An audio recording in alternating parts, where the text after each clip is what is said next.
I don't have to tell you things are bad. Everybody knows things are bad. Everybody's out of work or scared of losing their job. The dollar buys a nickel's worth. Banks are going bust. Shopkeepers keep a gun under the counter. Punks are running wild in the street, and there's nobody anywhere who seems to know what to do, and there's no end to it.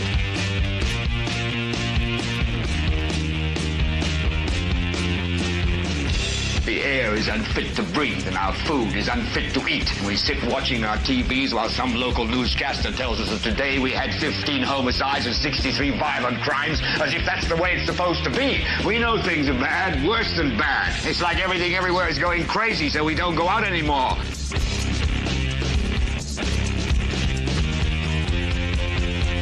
We sit in the house, and slowly the world we're living in is getting smaller, and all we say is, please, at least leave us alone in our living rooms. Let me have my toaster and my TV and my steel-belted radios, and I won't say anything. Just leave us alone. Well, I'm not going to leave you alone. I want you to get mad.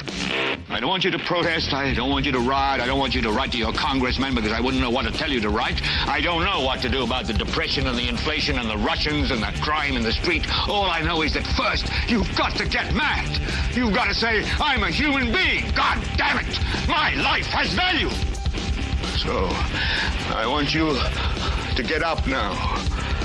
I want all of you to get up out of your chairs. I want you to get up right now and go to the window, open it, and stick your head out and yell, I'm as mad as hell, and I'm not going to take this anymore. Well, hello there, ladies and gentlemen, and welcome to this extremely on-time version of the 348th episode of The Political Spotlight. I am your host, Kristopher H. Bilbrey. I am so thrilled to be here with you, as always, here at the mic, ready to rock and roll. Producer Kate is at the buttons doing her thing. And we see you guys there in the audience. There were quite a bit of people that were there talking in the chat beforehand. Welcome. Thank you for being here. I guess it's because the weather outside is frightful. That sucks. Listen, I'll tell you. Oh, no, we started right at 9, sir. Right at 9. It's just the intro takes a minute and 56 seconds.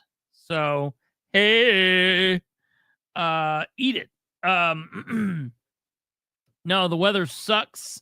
I did not know. The last time I looked outside was at about 5 o'clock, about 4:30, 5 o'clock, when I came home and planted myself down here in the chair. I got to working on a couple different things. I did a defrag of the computer or whatever, a cleanup. So hopefully things will be a little smoother. Excuse me. Oh my God. Where did that come from? I just burped on you. Thank God for compression. I don't think you heard it. Well, you can obviously tell that this is a professional program, as always. So, ironically, until just a little bit ago, I was not feeling really good. Like I'm not feeling bad.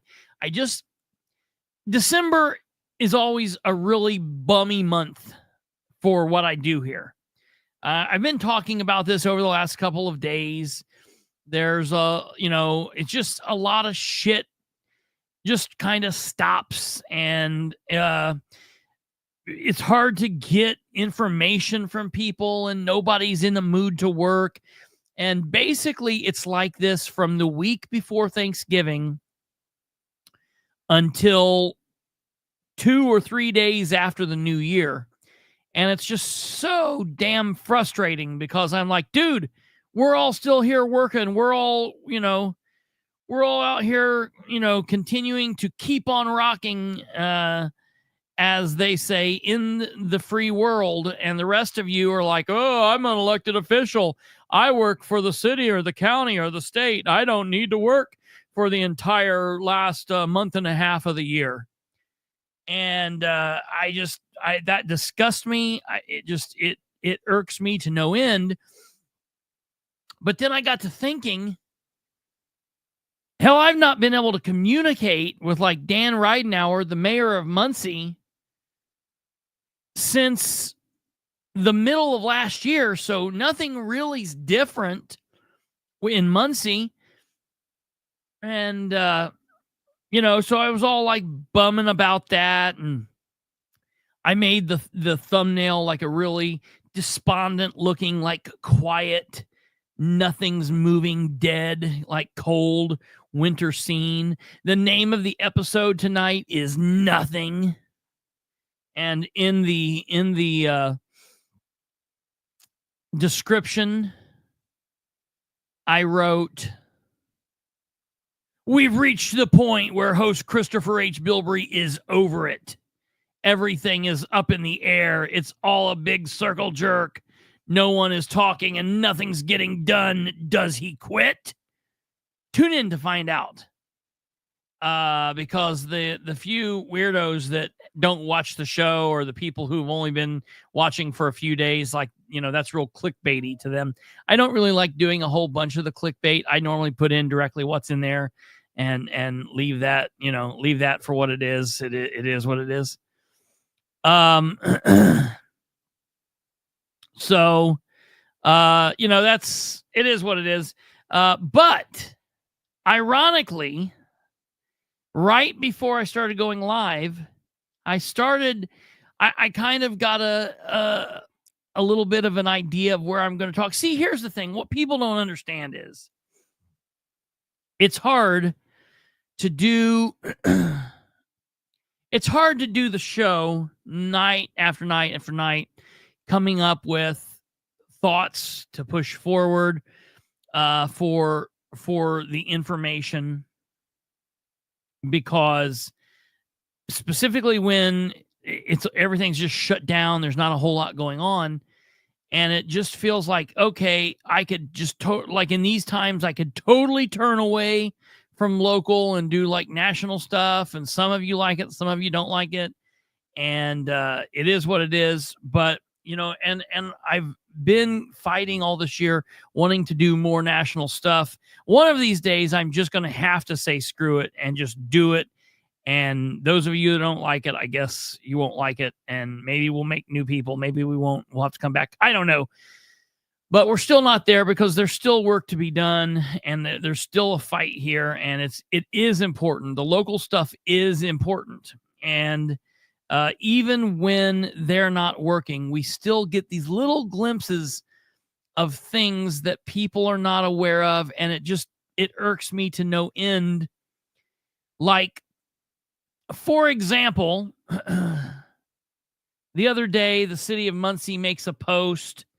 And of course, what they've got to do is everything's going to be happy and smiles. And there's never any type of realness to what goes on. It's fake. Governments use social media like those 20-year-olds that that are married, that fight all the time, and she's cheating on him and he's got 4 girlfriends, and they hate each other, and they're never with each other, and they just hate each other. But on social media, it looks like they are the end all be all of couples, and it's all so happy and hearty. That's how government uses social media. That's how that we are going to watch the that meeting, mind you. Very good. I'm glad that you said that. We are going to watch that, because it was an interesting meeting. I am going to watch the Muncie Board of Works meeting with you. It was very quick. Not a whole lot goes on there. We find out that we got some kind of grant to build like 38 houses. I don't understand what we're doing with all of these homes and apartments. We just keep building them. I want to know who's living in them. Are they all filled up? I don't understand. We keep just building and building and building and building, and maybe Dan has some kind of secret that I don't know.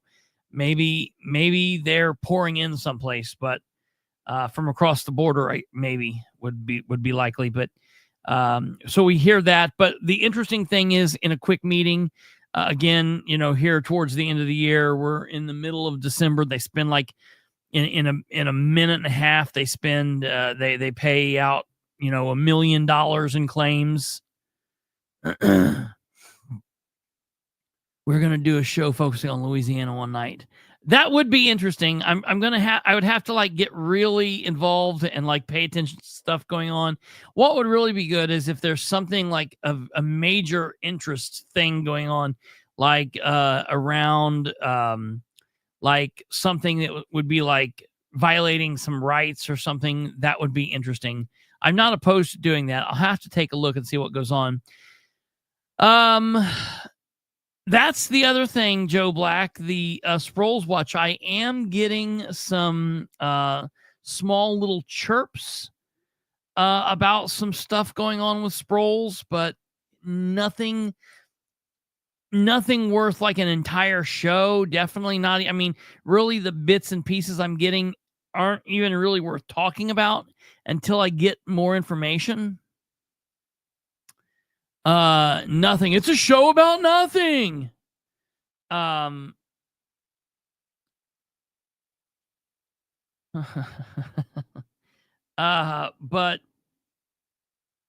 the other thing is, and I say this all the time, and people don't realize it, when things aren't bad, when shit is just totally not hitting the fan constantly, that is a good thing. There are some good things to talk about. And I guess we could focus on those. Like, hey, Muncie got the Christmas lights up again, like they're supposed to.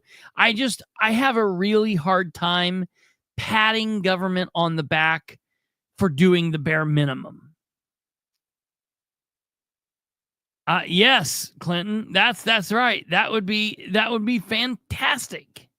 That would be great. That, I guess, is the overall point, to fix everything to where there isn't something to talk about. But amazingly, it seems like, every time the Godfather quote, every time I think I'm out, they pull me back in. There's just a little piece here and there that happens to draw you back in. And it's amazing to me. Let me send these pictures here to Kate.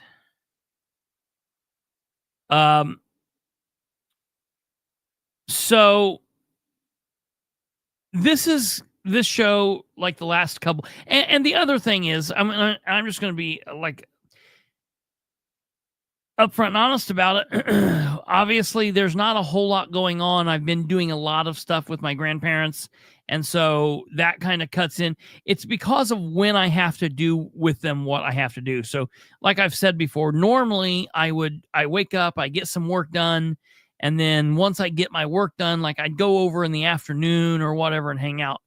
But because of this medicine deal, like I'm having to go over like pretty early, and it's cutting in. It's just a weird time in the day for me to kind of be away from doing things. So, but we're almost done with that. Things will be back to normal, and that's going on. So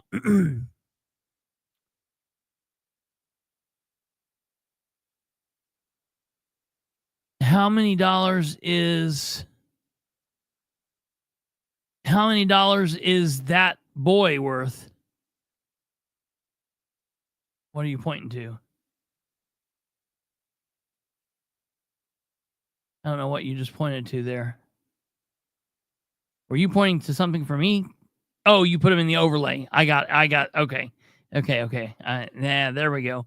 I thought you were giving me clues about what Clinton was talking about. How many dollars is what worth, Clinton? That a boy.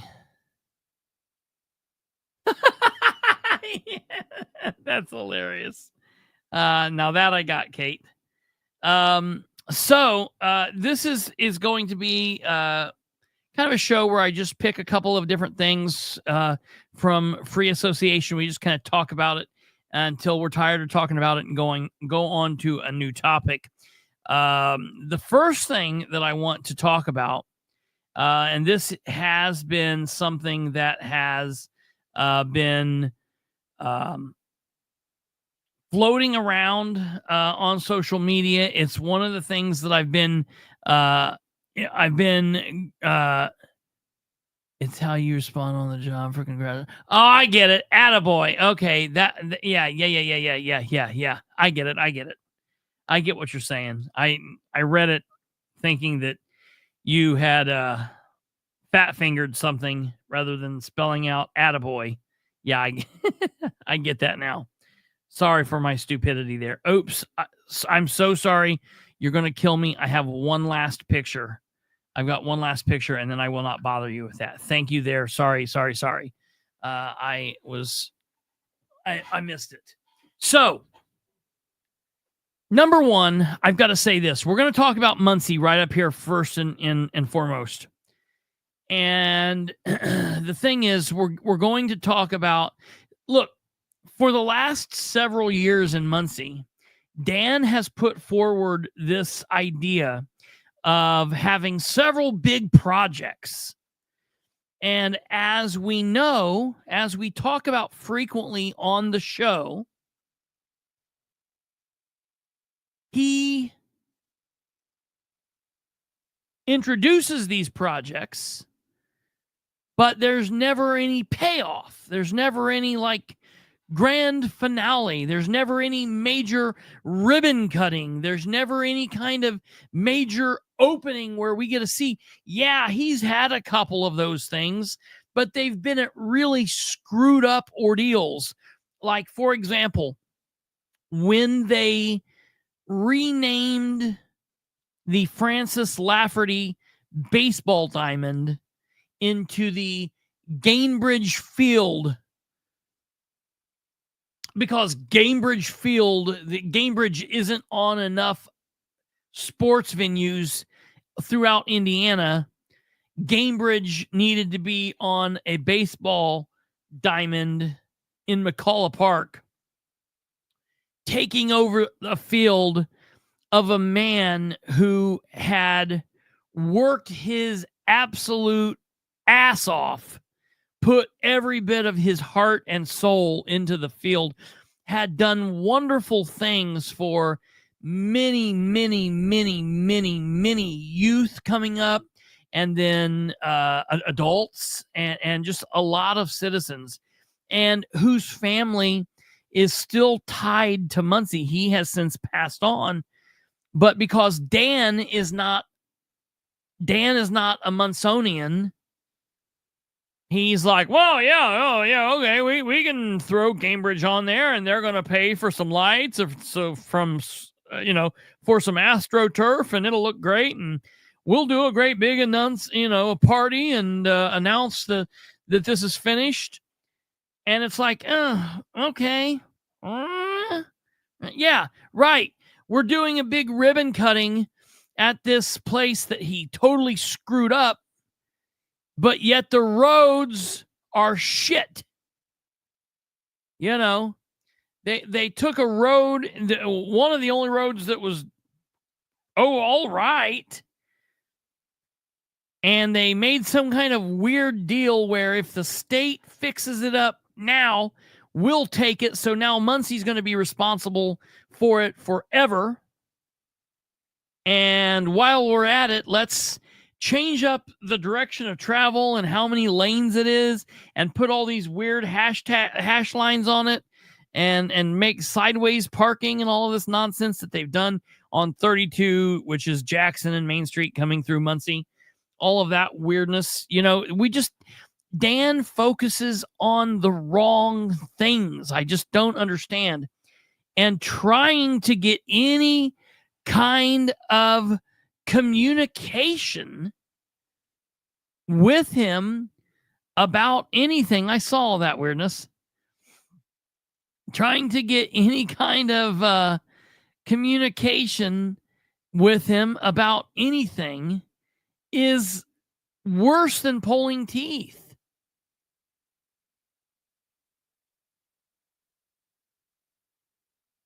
Dan could explain some of the, but that's the thing, though. That's the thing. He wouldn't explain any of these things. He would talk about how they're building another apartment complex, or how they're going to build another couple 38 houses, one batch of houses here and another batch of houses. That's all we hear from this idiot.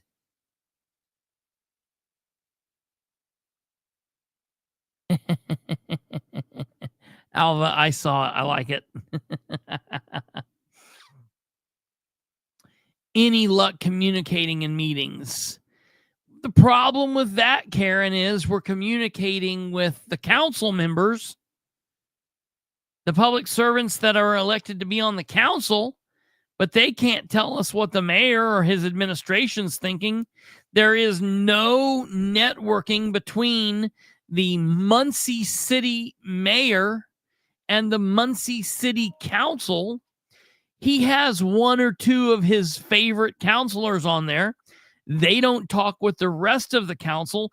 Hell, they don't even talk with their fellow Republicans on there, let alone they definitely don't talk with the Democrats. Meanwhile, we have the Democrats on the council that the Democrats on the council actually script out their words. Script out their words. Someone, and I have a very sneaking suspicion on who this could be. All right. I have this just very sneaking suspicion that it's probably, I'm not 100% sure, but I think it's probably somebody that's been on the council before, that has a little bit of understanding about what goes on and thinks, well, I'll help these people out. And so, I don't know who it is, but if it's who I think it is, I think it's atrocious what this person does. It's not helpful. To me, it's having the meeting and pre-plotting the meeting before going in. There's no even reason to have the meeting. If they've already plotted out how they're going to go, how things are going to go ahead of time, then let's not even have the meeting. Let's just call it one big open door violation and just complain every month and go through the process with this. I'm just so frustrated because I have now. Oh, Carrie McFadden. So, specifically, it's a diamond in Muncie. It used to be Lafferty Field, which was in McCullough Park, in Muncie's north east side. And last year, the end of 22, the beginning of 23, we changed it from Lafferty Field to Gamebridge Field. Just really original. Tweety Bird said, I was trying to find out when they would start using the ballpark. They are using the ballpark. To my knowledge,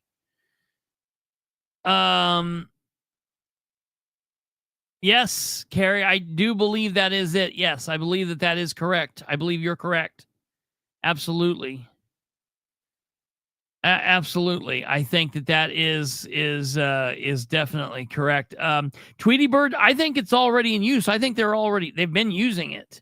I think they have already been using it. So I think that's something they've been doing for a while.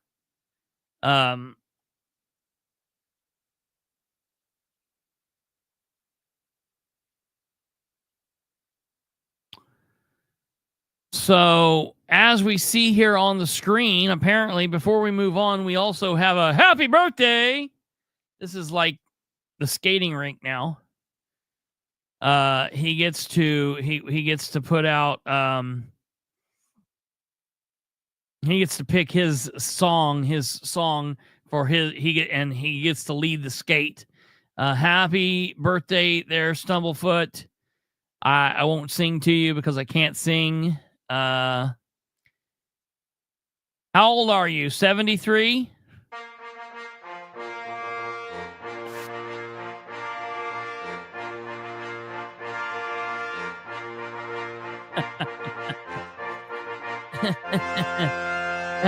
I think wait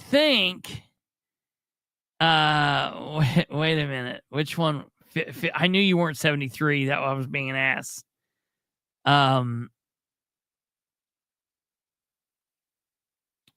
Oh, wait a minute.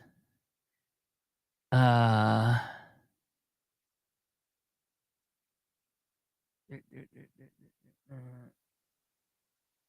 can't find. Did we get rid of it? I was looking for.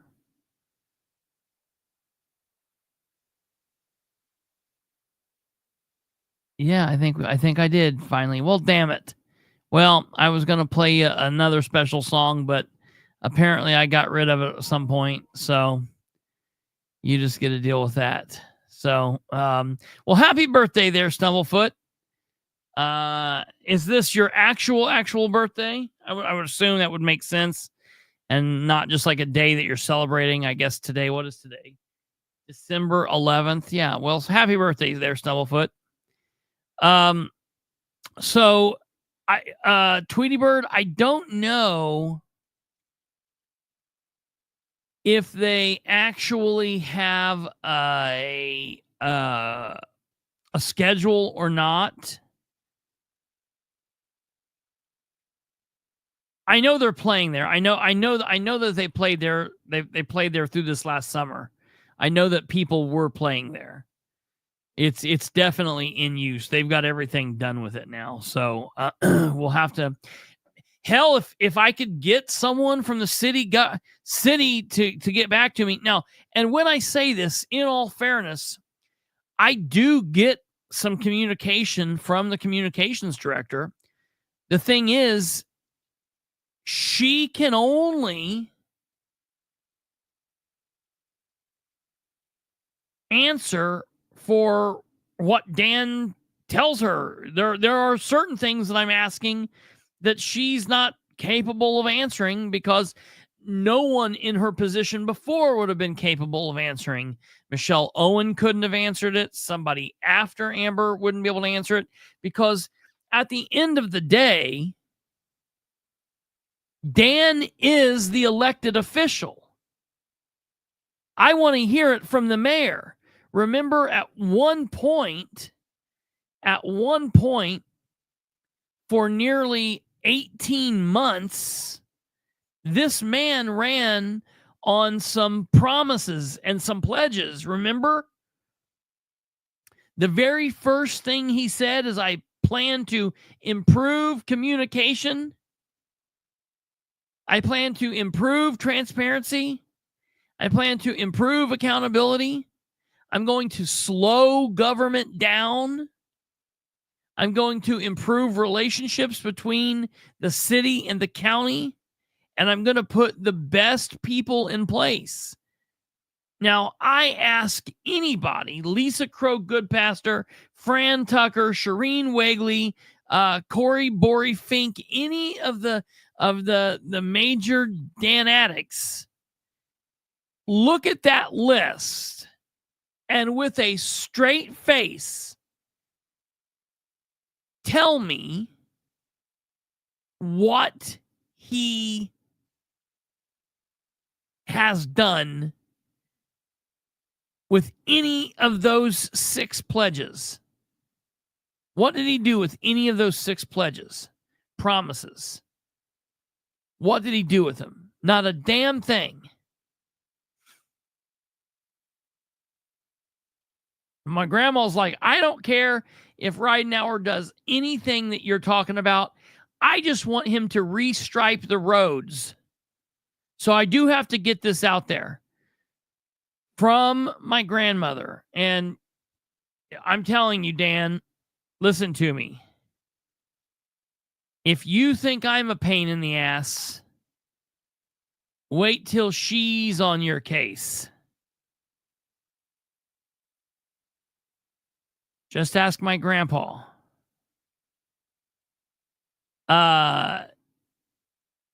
You're not going to like it.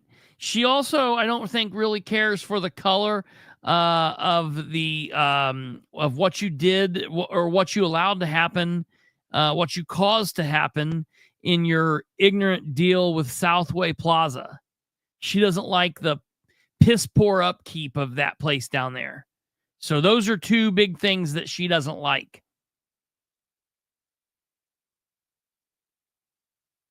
Ha ha ha ha ha.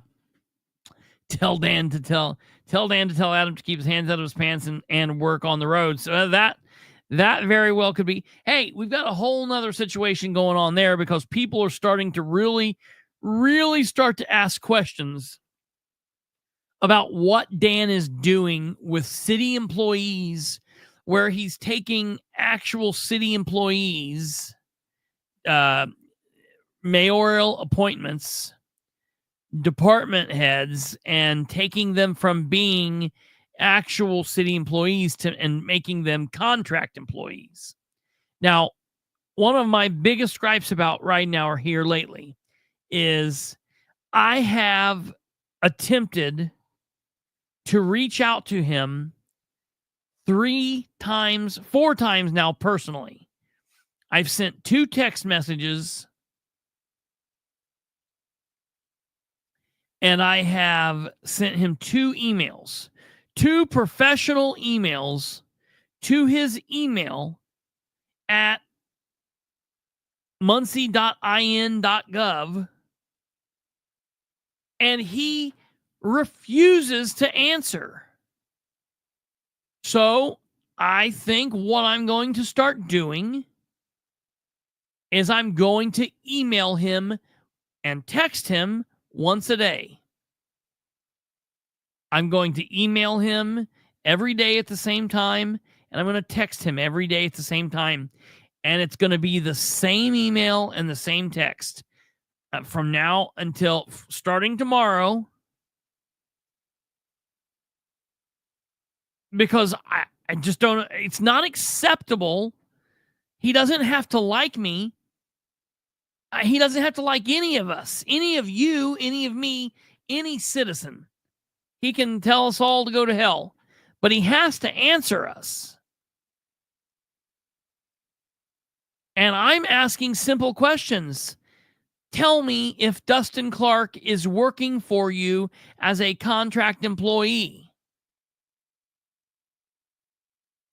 If he is, provide me the contract. If he's not working for you, okay, great. I hope that we're not paying him to not work for you. Shall we write it? Yeah, we could write that. Absolutely. What is poor Dan's email address? Oh, let me tell you right here. And we can, put it out there for Daniel's anyone email address. So there are 2, and I would recommend writing to both email addresses just to make sure they're received by everyone. There is an email to the city of Muncie that is mayor at Muncie, MUNCIE.in.gov, mayor at muncie.in.gov, and that goes to Dan. It also goes to Shireen Wigley. Okay. All right. Then Dan's private email for the city of Muncie is Dan Ridenour, which is DAN dot RIDE as in Edward, NOUR, Dan.Ridenour. No, excuse me.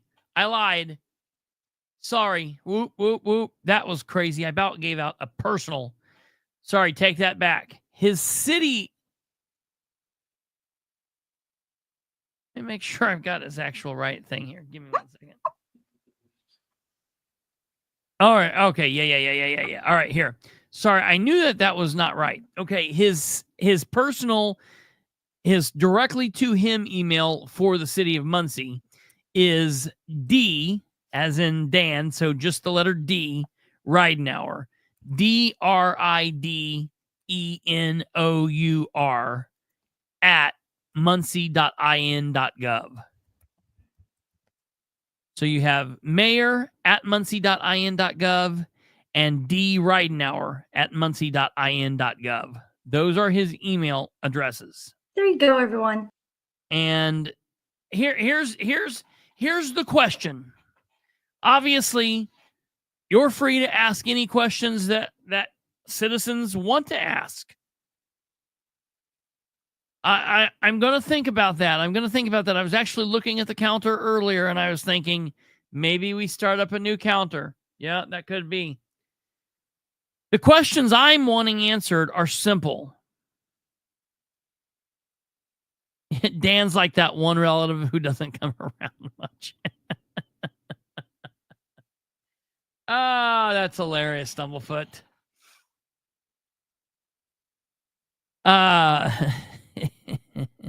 Dan thinks he's above text and emails. Oh, yeah. Dan in this second term is above a lot of things. He's above a lot of things. So, all I want to know is Dustin Clark currently, as of today's date, a contract employee for the city of Muncie? If he isn't, say he isn't. If he is, say that he is. And if he is, what contract is he working under? When did that contract get signed? What are the terms of the contract? Better yet, provide me a copy of the contract. Yeah, he's definitely the weird uncle. Everybody at the city of Muncie is the weird uncle. That's just a thing that fits for everyone in the city of Muncie, even the women. Like Shireen Wegley's the weird uncle. Fester. Green light on Hoyt has been active. That's interesting. That's really interesting. Oh, well, we'll talk about that in the good news. So that's the thing. And I'm getting so pissed off. And I'm telling you, here's the issue. Dan, if you don't like, and I know you don't like because I've heard you say it, you've told it to me directly about other people. Maybe you've even said it to me about me before. If you don't like us running with bits and pieces of information and assuming, then you need to start opening your mouth, working out your fingers, and texting or emailing us back, me back, anyone that asks you a question, because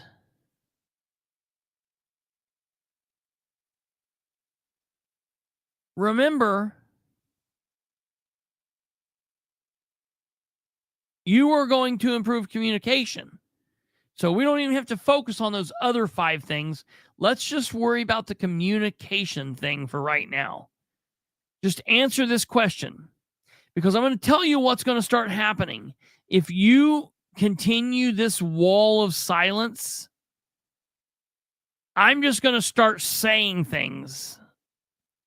And then it's, I guess, going to be up to you to prove they're not true. Like, I don't understand what he wants, what he's doing here. So, the city of Muncie. Oh, wait. We might just have new information here.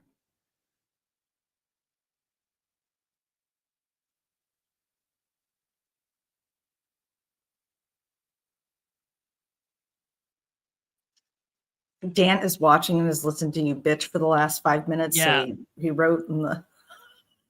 Yeah, right. Isn't that amazing? All right, so I was worried here. Then thank God this is good. This is good. At least somebody responds. Like if Dan's not going to, at least somebody out there can respond. Give me 1 second. I'm going to reply to this person, and then I'm going to tell you what's going on here.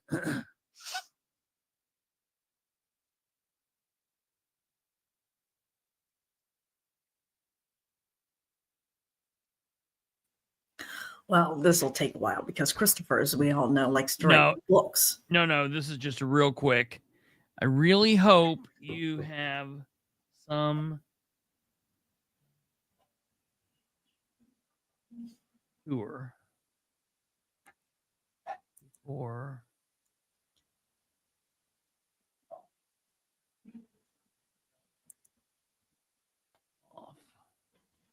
okay. Oh my. Oh no, he's still writing. I knew that was too no, I'm on. This is just the last sign. Mm-hmm. Or if I just figured I'd have Liam regale us all with his Buckeye recipe. Good night, kiddo. Good night. Sorry, I was off screen there. I didn't know what you were doing. That's my little chef. He's see what was going on there. Deep in the throes of candy making for Christmas. Yeah. That's been going well. Oh yes.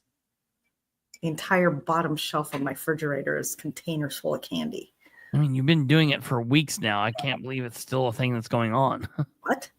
Like you been doing this at least since the end of last week? 5 days. Oh, well, that's We've that not yet is begun to defile ourselves. Brody, Liam fully expects by the time Christmas is done, he will be a full-on diabetic. That's good. Are you done now? Yeah. Okay. Yeah.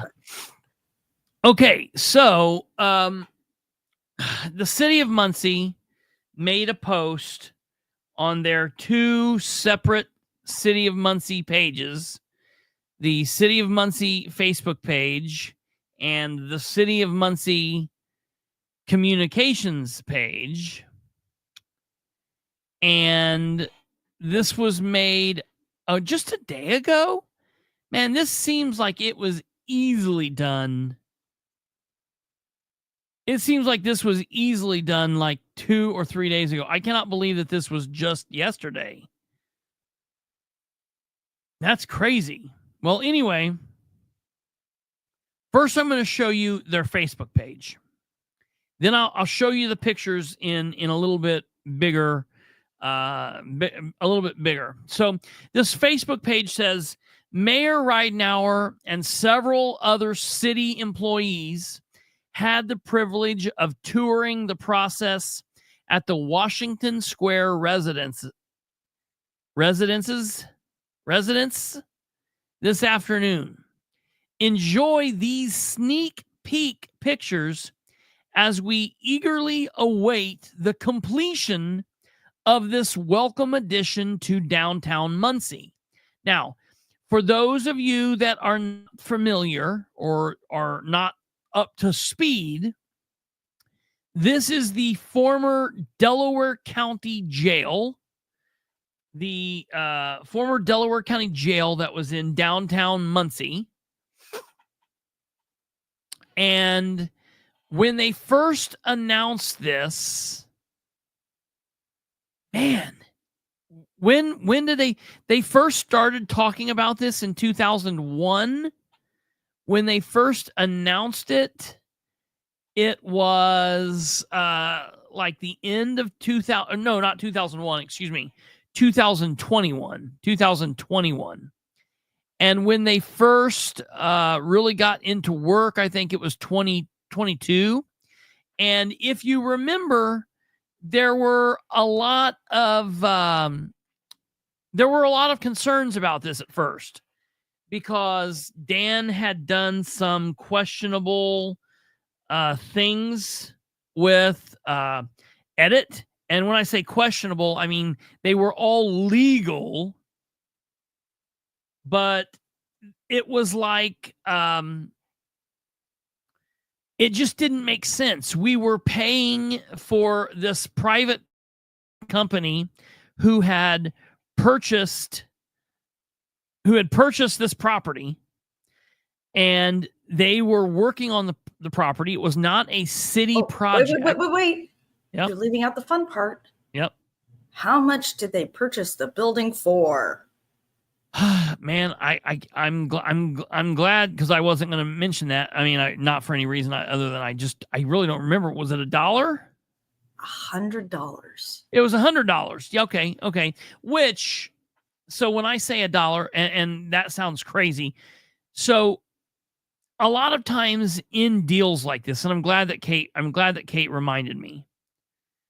With deals like this, that's a common thing for governments to sell a building off to someone who's going to make the building better for $1 or for $50 or $100. And so in this case, they sold the building for $100. I've got no problem with that. What I thought was questionable was then after we sold them this building for $100, Dan, the mayor, then turned around and gave them $600,000 in edit money to help kickstart the project. And I just question that. And of course, when you question it, you make people like Jeff Howell, the guy that gets up and reads off Dan's notes at the MRC meeting. You make people like that mad because they're like, well, the return on investment's going to be da da da da da da da da da. And I'm like, okay, all right, but what else could we have done? Could that have helped people? Because listen, the people that bought this, they're not. They had funding through the bank. Like, we knew that early on that they were getting funding, that they were going to be okay. They weren't like a struggling up and coming business. These people have done well. They've bought and completely redone other buildings without the city of Muncie's help. So it was just kind of funky. Then we found out through a really strange way that the city of Muncie was paying for all of the utility bills. And how long did they do that for, Kate? 6 months, a year? Close. I mean, quite a long period of time. Now, I would say it was like 7 or 8 months. Okay, that's about right. I think it was 7 or 8 months, but I can't recall exactly. I'm sorry. That's all right. That's close enough. So this triangle building in downtown Muncie is the building in question. Okay. City Hall is right here. It's the blue roof. This is the former jail. And this is the county building, the current county building. This is like, Government Row right here. All right. The FBI building was over here. The FBI office is now here. You see it's Federal Bureau of Investigations. The city building, the county jail, which used to be there, and the courts and the jail and the sheriff's department was all in this. And then the county building was here, the prosecutor's office, the clerk, and the other county agencies. And then all of the attorneys were basically, hold all of these buildings down through here. These are all attorneys in all of these buildings, basically. Well, this property got transferred to the city. The city sells it off. Everything's wonderful. Okay. And they tell us that they're going to turn this building into condos. Okay. Now, here's what the building looks like from street level. All right. It looks like this. Looks like a jail. Looks like a jail. All right. I'm not a contractor. I'm not an architect. I just couldn't see it. I was like, they're going to completely tear this down and build something else there, right? They're going to build something there and build it out using the entire square block, right? No, that's not what they did. Now, this picture was actually taken after construction has started because these windows are big.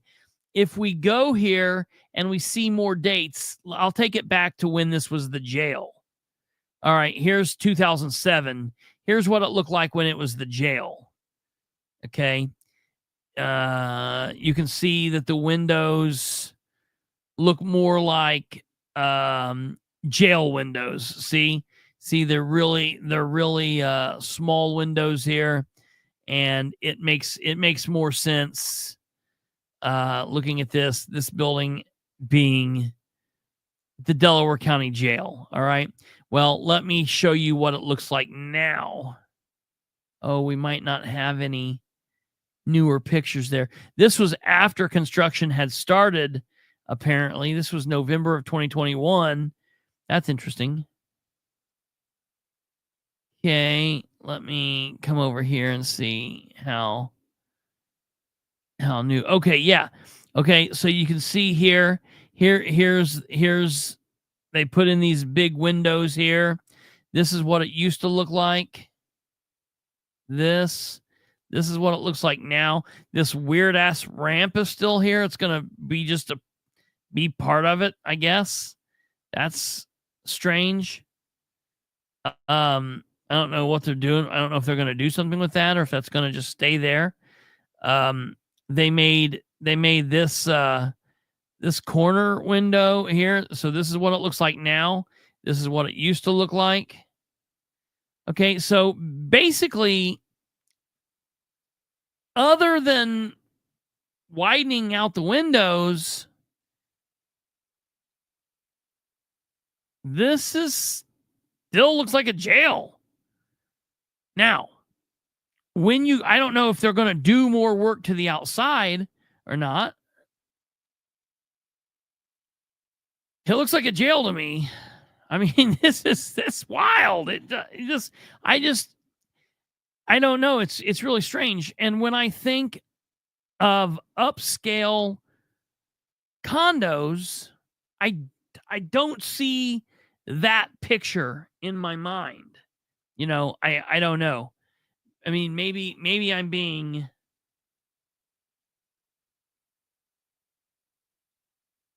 let's see here. Let me search this and see what we can find. Upscale condos. Yeah, yeah, right here. Here is like what I think of when I think of upscale condos. Like this picture over here on the right-hand side. Okay, something like that. Obviously I know we don't live in Florida, something like these. I'm thinking about buildings like maybe in Houston, Texas, I don't know. I just don't think of the Delaware County Jail. Now, that's not to say, look here, spacious luxury condos in Toronto lets residents live large. That's pretty cool looking. Okay, well, here's Muncie's upscales. All right. So, all right, cool. Maybe I'm being a Debbie Downer, and maybe the inside is going to be awesome. Okay. Well, let's take a look at this. All right. So here's picture 1. Okay. Now look at this. So this shows us, a nice couch. It shows us a kitchen area and a little bar and like a plant over there and like some kind of an outside door there. That's kind of cool. Now, notice over here in these pictures, I don't know how many people it will house. Do you remember how many specific condos it was supposed to have? Didn't they say like 15 or 16? 15 or 16, but that was including the 3 that the family gets. Well, yeah, there's 16 and then take away 3 that the family gets, but then they were also going to have parking on the lower level, but now they've decided to like nix that, and they've decided to make more condos downstairs too. So what happens to the contracts for the parking? I think that's kind of went away. It just don't know. Disappeared? I don't know. Maybe if I can ever get the mayor to start talking to me again, or look, we don't need to be friends. He needs to answer damn questions. But it would be interesting to know. I need to look back and find out that they did release something, maybe in the newspaper, or maybe it was said in a meeting somewhere that they were going to change something up. It might have been a Muncie Redevelopment Commission meeting where they actually announced that they were going to be building, they were going to be adding on to what they were going to be making. So somewhere between 16 and say 20 condos. Okay. 16 and 20 condos. So I don't know how many people can live in a condo. My question though is, look at this stairwell right here. That is the old stairwell that was in the jail. So like I'm sure they've cleaned it and painted it. Now this weird scuff mark there, that's kind of weird. Like that was like there, and I don't know. Maybe hopefully somebody wasn't like murdered there on the jail, stabbed, shanked right there, walking down to the day room. It is. What the hell is on the stairs support? Are you talking about that smudge park? Are you talking about that smudge mark there? Yeah, I think you have to be. -3 condos for the, well, like for the son, for 2, so like one condo for one son, another condo for another son, and like a condo for the dad. But I don't think it's for them to specifically live in. I think maybe like the sons might live in it and the dad might rent his out or something like that. I don't know what the deal is, but that was the initial deal. Yeah.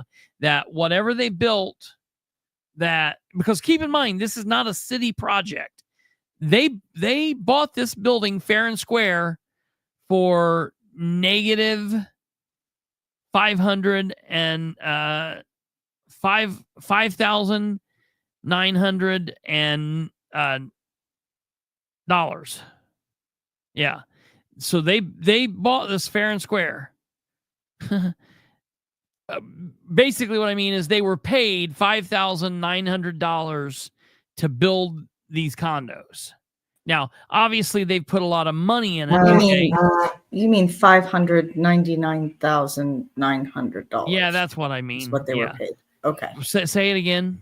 $599,900. Yes, that's what I mean. I know mathing is hard, and you don't have that many fingers and toes. So yeah, 599,900. Yes, that's what they were paid to turn those into condos.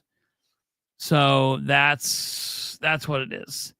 That's the original stairs. How cheap can you do a renovation? Oh. Now, wait a minute. And now look here. Here's the next glamour shot. Well, we'll get to that here in a minute. So here's shot number 2. Now, listen to me. I saw this and I instantly was in love with this because, and I'll tell you why, for a very long time, I obviously being a Beatles fan and whatnot, I have loved the fact that John Lennon and Yoko lived in the Dakota Building in New York.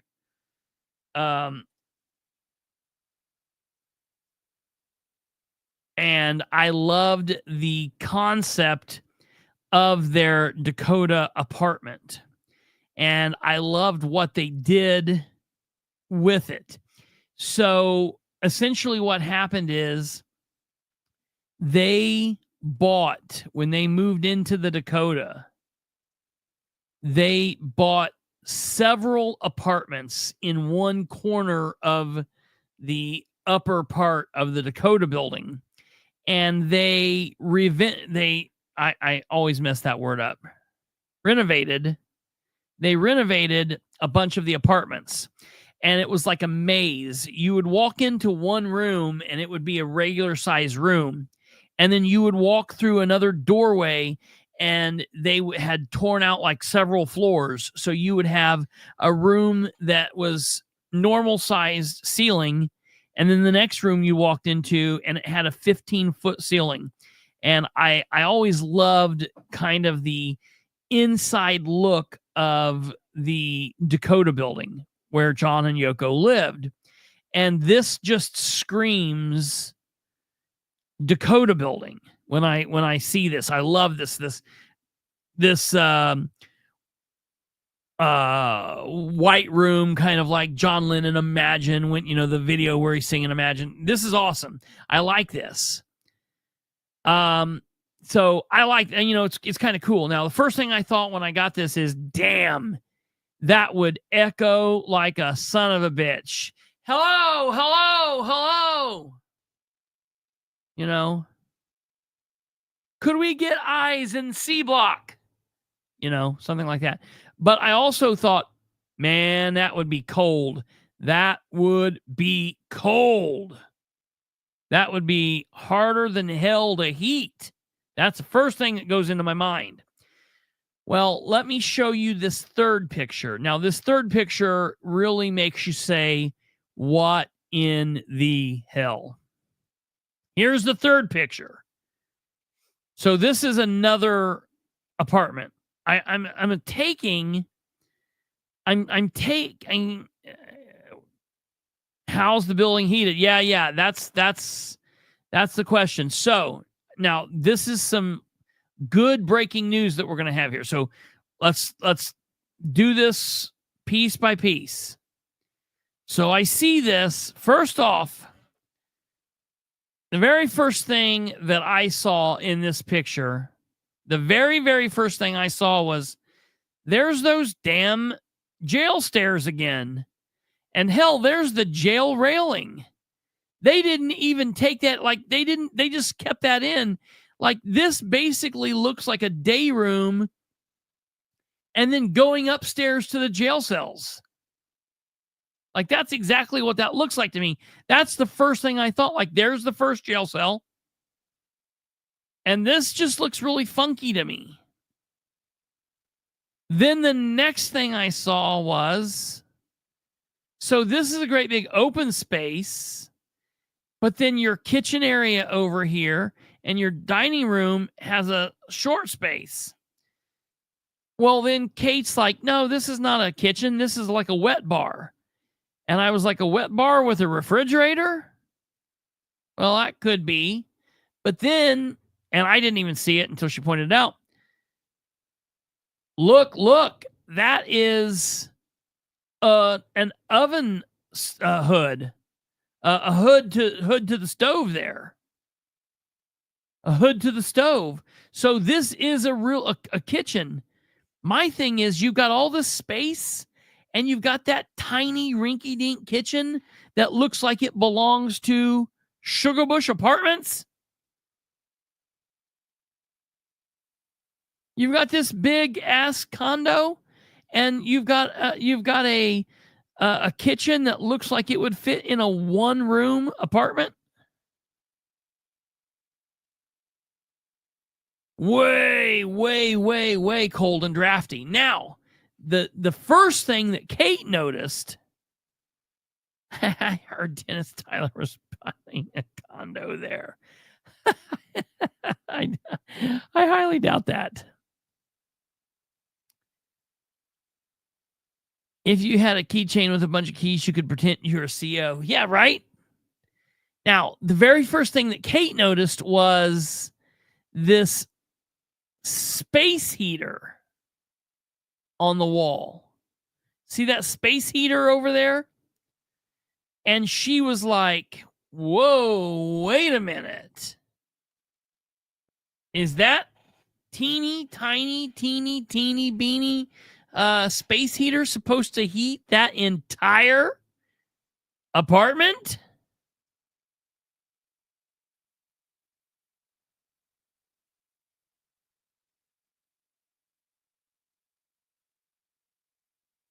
Yeah, Tweety Bird. Well, I noticed the stupid little space heater, but it also, to me, I mean, those are the original stairs, aren't they? Yeah, those are the original. It looks like they went in and they just like ripped out all the cells and then like opened up some of the room pod. Yeah, that's exactly. Which is kind of disturbing. Yeah, it is really weird. It's like, you know. So I took a picture of this, and listen, Grant, I get it. I'm Debbie Downer. I'm Debbie Downer.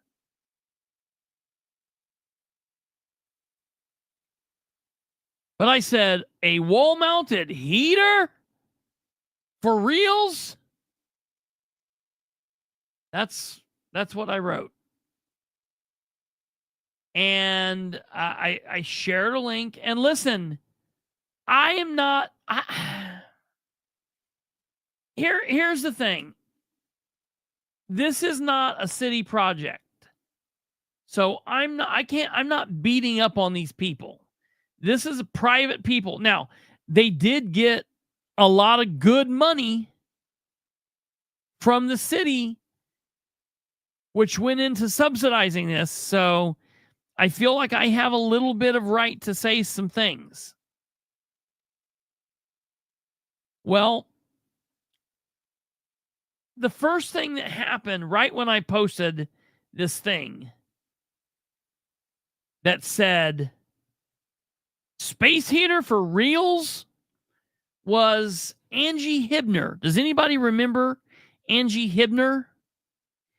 Angie Hibner was the lady that got hired. She was going to be the Dollar Tree version of Ted Baker. She was going to have that innovation connector thing, like ish thing that was going to be downtown. And she or her husband was going to be paid to run it. And she went to the Delaware County Redevelopment Commission asking for some money. And they were like, we don't know. And then all of a sudden, boom, bang, pow, she gets fired, removed from her job. Remember that? Yeah, dude, let me tell you, DC Swamp Drainer, if that's the bathroom, I am going to be hot. There's no way in hell that can be the bathroom. That better not be the bathroom. Surely it's a closet, it's a pantry, because look, you've only got 1, 2, 3, 4, 5. You've only, look at it, how small a cabinets. Surely that's got to be a pantry. Surely that's a pantry. I'm going to give him the benefit of the doubt and say that's a pantry and listen to me. I'm up here asking them if I can take a tour. Listen on me shitting on this. They're like, yeah, you can come take a tour. I don't know, man. Make me fall in love with the place. Make me fall in love with it. So Angie Hibner, who I have never had a conversation with in my life, she gets on and she says, do your research on modern living. What do you mean? Well, I'll tell you. And you will be amazed. Reimagine and think differently. What do you mean? Do your research on modern living. You know, people in modern day living, they don't like being warm in their house. They like being cold. Yeah, it's a modern day sweatbox. Yeah, that's hilarious. Yeah, because it's going, that heater is going to that room. You could be right. I never thought about it. That's where you go. You stay out here and until you get cold enough that then you run into that room and it warms you up, and then you go back out and do your living. That's the natural gas line, dude. What? Yeah. That's the natural gas line. Oh, so you know what? That's probably like, looks like the ones down at Stone Mansion. Yeah, I mean, that might be like their water heater then, or their water softener or something. I need to know what's behind that door. It's good if it's a pantry. If that's a water heater or soft water softener, well, it's city water, so they wouldn't need a water softener. And we have city water and we have a water softener. Okay. Well, yeah. I mean, dude, if that better be a pantry or the bathroom. I'm mad if it's a bathroom, but I'm really mad if that's a closet used up by, if it's hiding a utility thing. I'm going to be really mad if that's the case. Well, so Angie Hibner says, do your research on modern living and you will be amazed. Okay. I'm pretty amazed. Then she tells me to reimagine and think differently. I love being cold. I love being cold. I love being cold. I was trying. Okay. So I wrote back to Angie and I said, is that referring to heating that big of an area? Like, what is your weirdo hippy dippy comment about? I don't understand.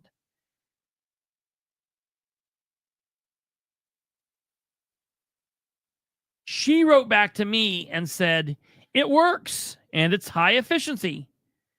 Been in many condos where they are utilized. These condos or some of the best high quality condos I have ever seen are, I guess. This is a diamond in our city. And I wrote back, what are we doing for AC?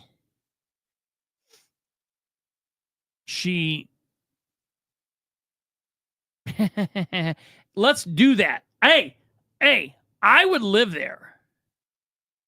I'm telling you, I would do this live from those big ass windows. We would have a big scene behind me. The city of Muncie would be moving on behind me. I would do it. Let's do that, DC Swamp Drainer. Let's do it. I like that. Get on the GoFundMe tonight. I'll send you all my information. So this is all yesterday where I was talking to Angie Hibner. Well, when I told you that we were getting some late breaking information, one of the construction people involved in the construction of this condo project reached out to me. One of the Jennings boys. And he said this: Kristopher, those are ancillary heaters only for extra cold weeks in winters if you desire to use them.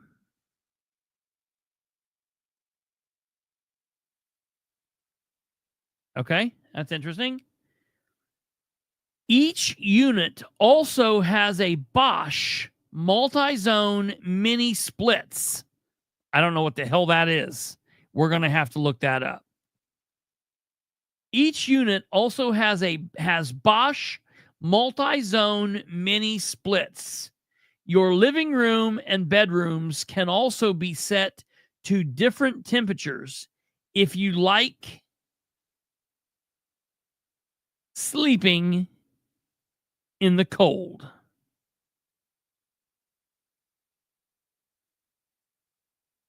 So I wrote back to him and said, I really hope you have some kind of a tour before selling these off. Or if we could set up a walkthrough, that would be fantastic. I got to walk through these places. I got to see what's going on inside these rooms. First of all, because I just cannot wrap my head around this. I cannot wrap my head. From the day one, they said that they were going to make this a condo. Because I've been inside this jail. I've been all over inside this jail.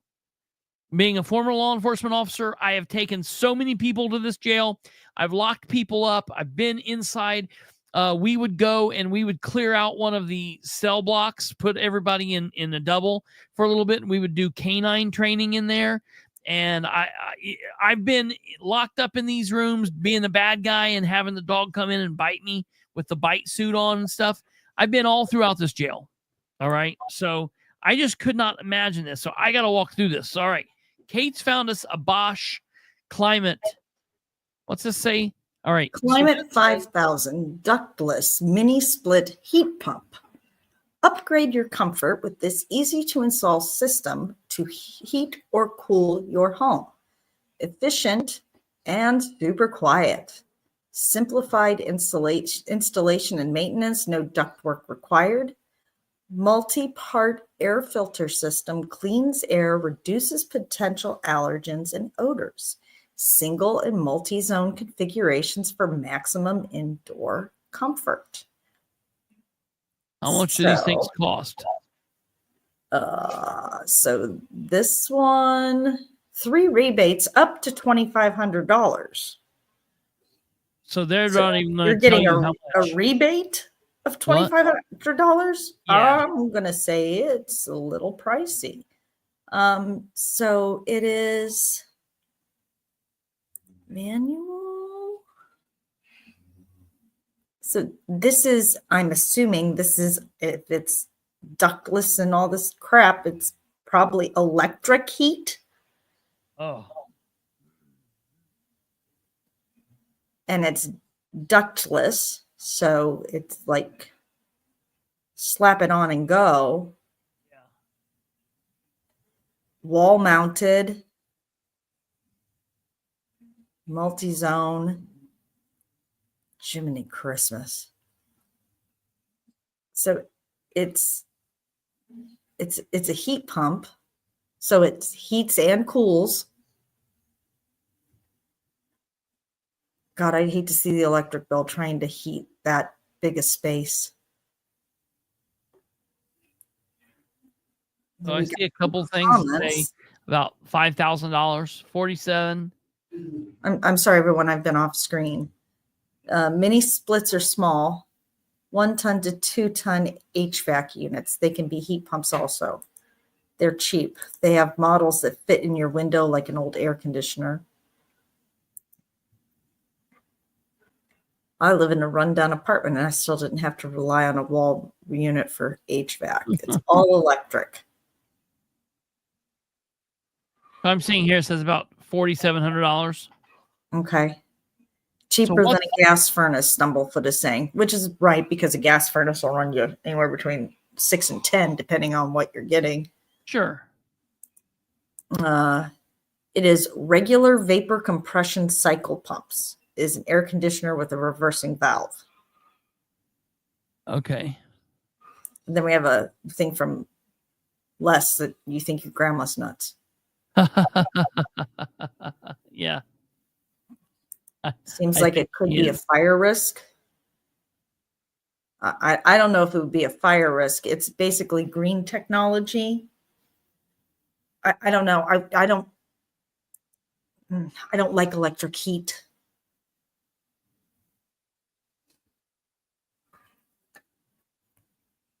Weird.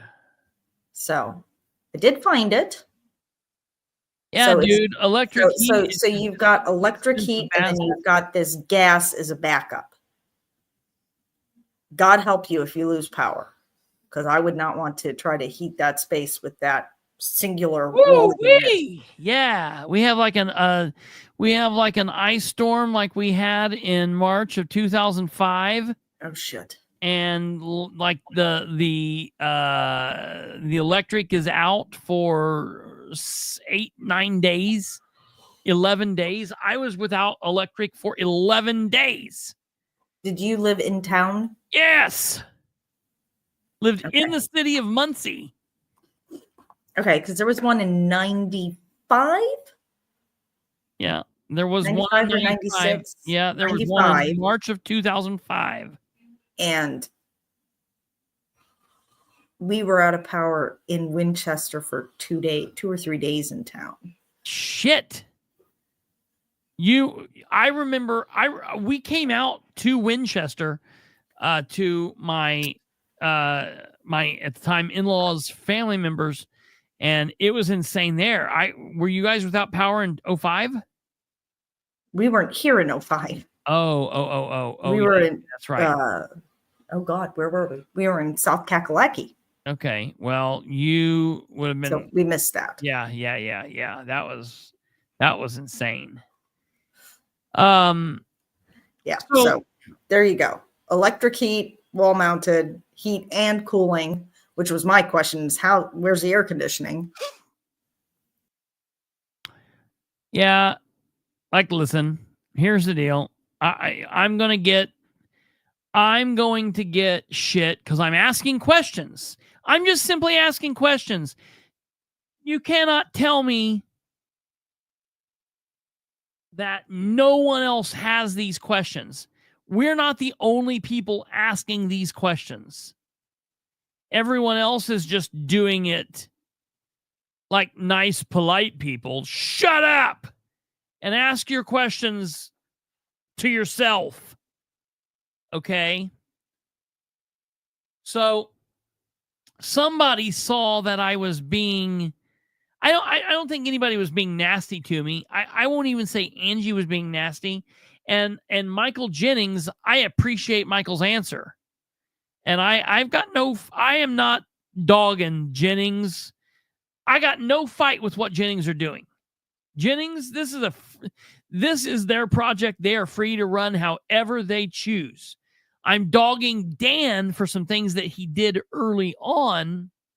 And it's going to be interesting to see how he touts us, what he does, whatever.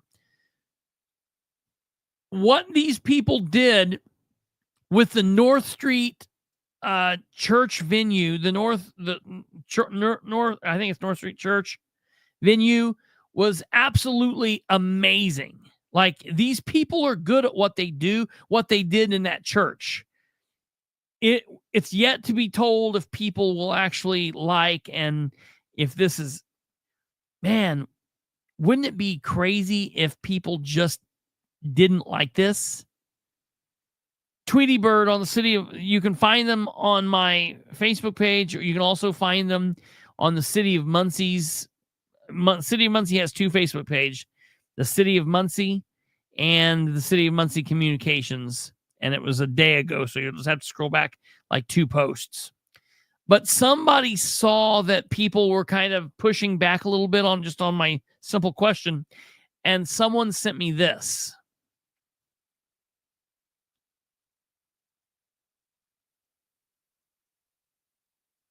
This appliance is intended for supplemental heating.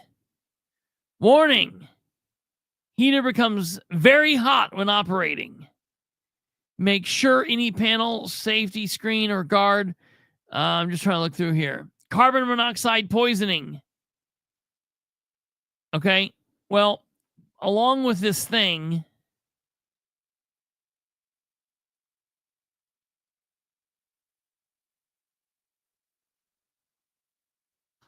right, faceless man. But I appreciate you putting it up there because, I mean, I appreciate you putting up the information up there. That's good. Yeah, continue away. I love it. So, yeah, there's no problem. So, whoever sent me that picture, also, they were kind enough to send me this.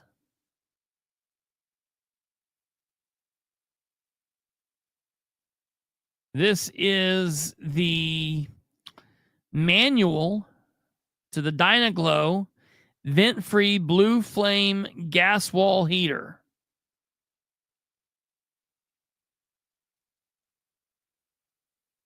And there are 30 pages here, but there are a lot of things here. So I want to tell you what the person said that you'll find that I would find in this manual.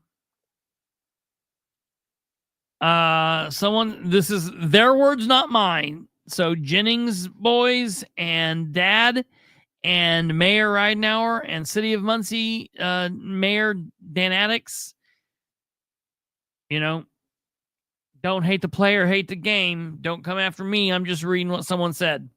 Someone said, it's a shit garage heater. It's a shit garage heater. That's their words, not mine. If you read the manual, it warns you that unless your building is leaky enough, it may kill you. That's a nice selling point. Get the Dynaglow. Unless your building's leaky enough, it may kill you. I need to find that part where it says that. I'm sure he's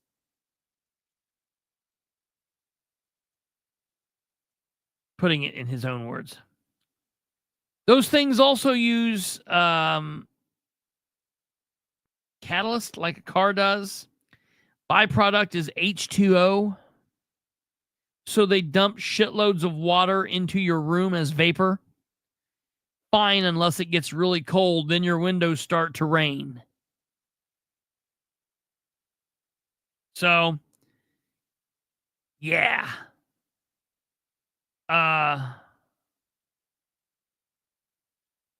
You know,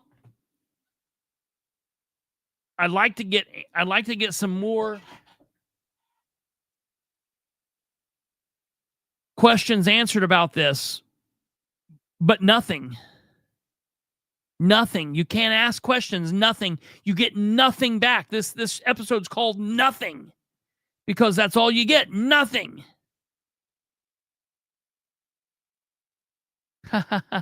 Tweety bird.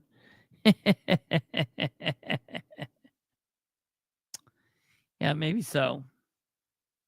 Maybe so.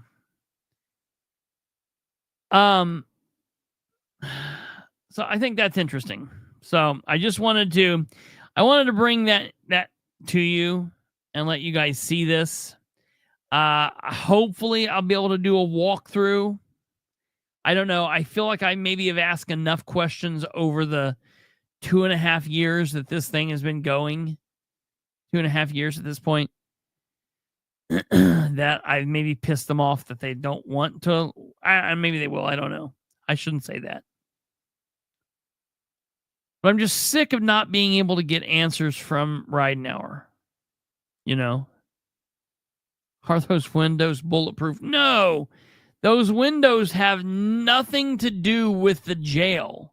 They took all of the jail windows out. These are just regular apartment windows. You know, yeah, Stubblefoot. So that is that's that on the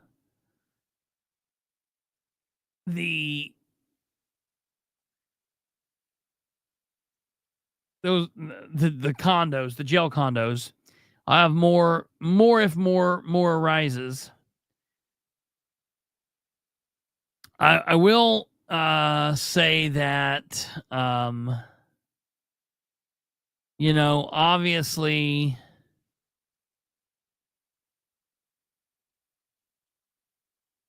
yeah, there's not a whole lot of comments on the city's communications page about it where they made the post. Jackie's on there asking what the name of the place is and kind of gets a weird answer. But it is what it is. The next thing that I want to go through real quick, just so we can hear it and so we have the information here, because you got to try to pick over like vultures the information where it comes from, is the Muncie Board of Works meeting. And this Board of Works meeting lasted for all of 8 minutes today.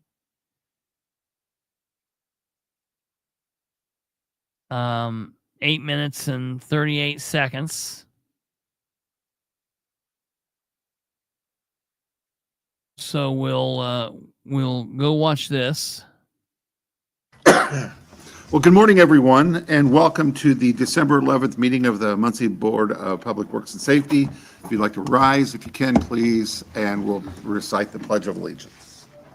I pledge allegiance to the flag of the We'll get through Thank you this. for coming and participating. If we could have a roll call, please, You're all there. by our wonderful key everything Lacey and Shut up. any comments or questions? Okay. Consideration of the Register of Claims. Here we go. If we could have Mr. Craig Wright, City Controller, join us and impart some of his wisdom to us. Good morning. Morning. I sent out the claims yesterday afternoon. This week was our credit card, so there were extra lines on there. Just a couple things I wanted to point out. The usual monthly payments to Indiana, Michigan Power for traffic signals and streetlights for $40,378.12. We did have some bond payments and also the first payment for the fire station that was due this week. So with that, I'll open up to any questions you might have. Okay, Linda, do you have any questions? Not really, thank you. Okay. How about you, Lola? No, thank you. Okay, and I do not either. Well, good. Do we have a motion to approve the claims as presented? I move approval of the claims for $1,291,783. 1.2 million. Do we have any comments 1.2 million. Just like any other Wednesday. or questions or remarks? Or as one of my professors used to say, any qualms, quibbles, or questions? So, I'm so glad you okay, said that. having none, let's vote. All those in favor say. Hey, We do have a couple of items of new business. First of all, there we go. Muncie Compass Agreement for 2024. And we are graced with presence of Gretchen Cheeseman. Welcome and thank you for coming today. Gretchen Cheeseman, Director of Community Development. So as you all, excuse me, may be aware, we were awarded a tax credit for low-income housing tax credit for permanent supportive housing by the state of Indiana. And we will be working with a developer to create 38 units of permanent supportive housing, of which we intend to put in about $1.6 million in home funds. One of the requirements of the home fund, and this is the biggest home project we've ever done, ever. Wow. Most of the money is from the Home ARP grant. And one of the requirements is that we need to underwrite the project and make sure that we're not over or under subsidizing it. And we don't really have the capacity to do that because we don't work on these giant projects with complicated tax credits and developers on a regular basis. So we would like to, we have a proposal agreement letter with Compass Group.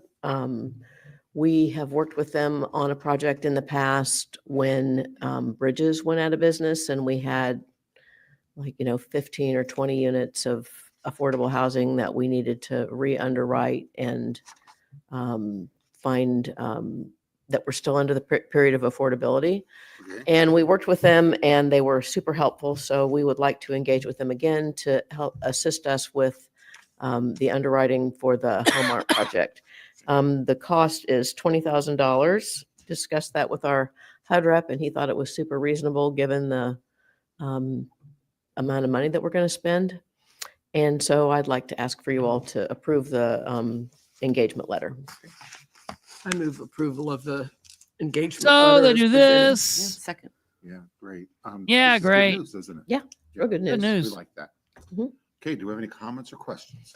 Any other further? Do we know where this is going to be? Or is it too early Yeah. to tell? Mhm. There are 3 locations. One is on 12th Street,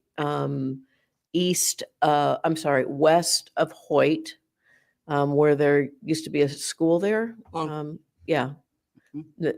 between the gas station and kind of the coffee shop. It was many other things that were not complimentary to the Yes, neighborhood. as I exactly. recall. Yes.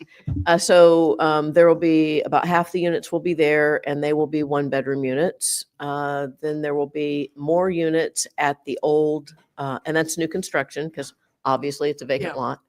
lot. There will be more units at the old Harrison School on 1300 South Hoyt. And there will be 4 more units at 719 West Charles. And those are all historic rehabs. So those buildings should look really good when they're done with them. Yeah. Wow. Well, great. So we have a motion and a second. All those in favor signify by saying aye. Aye. I'm not as familiar Motion with carried. Thank you very much. Thank you. Muncie as you are. Yeah. All of those areas she's talking about are in Shedtown, aren't they? I 12th didn't hear off of Hoyt and Charles. And where was the other one? 12th off of Hoyt and Charles. Charles isn't really. Okay. Depending on where we're at. Let me go back here real quick and listen. Just briefly find out where she said. Buildings should look really good when they're done with them. Stumblefoot was over here, Oh. Great. not Charles. Okay. Okay. So There will be more units at the old Harrison School. Be there, and they will be 1-bedroom units. Yes, Neighborhood, as I exactly. recall. Yes. Okay, yes. so there's the one she said on 12th Street west of Hoyt. That's where they've been talking about the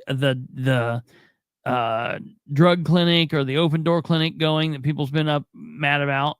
So there will be about half the units will be there, and they will be 1-bedroom units. Then there will be more units at the old, and that's new construction because obviously it's a vacant Yeah. lot. There will be more units at the old Harrison School on 1300 South Hoyt. Okay, that's in that area. And there will be 4 more units at 719 West Charles. And those are all historic rehabs. So those buildings should look really good when they're done with them. Yeah. Wow. Well, Okay, great. great. It's just so weird when he says so that. He we have a doesn't. motion and a second. He just seems all those in so favor signify by saying aye. All nonchalant. opposed? Okay, motion carried. Thank you very much. Thank you. So weird. Thanks, Gretchen. Job well done. Good job, well Two done, full bathhouse Gretchen. roofing contract. We have Nikita here. Good morning. Good morning, Nikita Adams, Community Development. I have the contract for the Tui Pool bathhouse roof.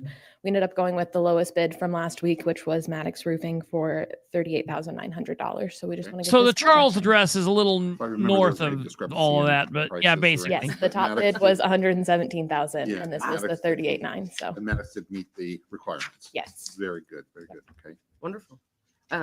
I move approval of the Tui Pool House contract. I'll second. Okay. Any other comments or questions? Did you?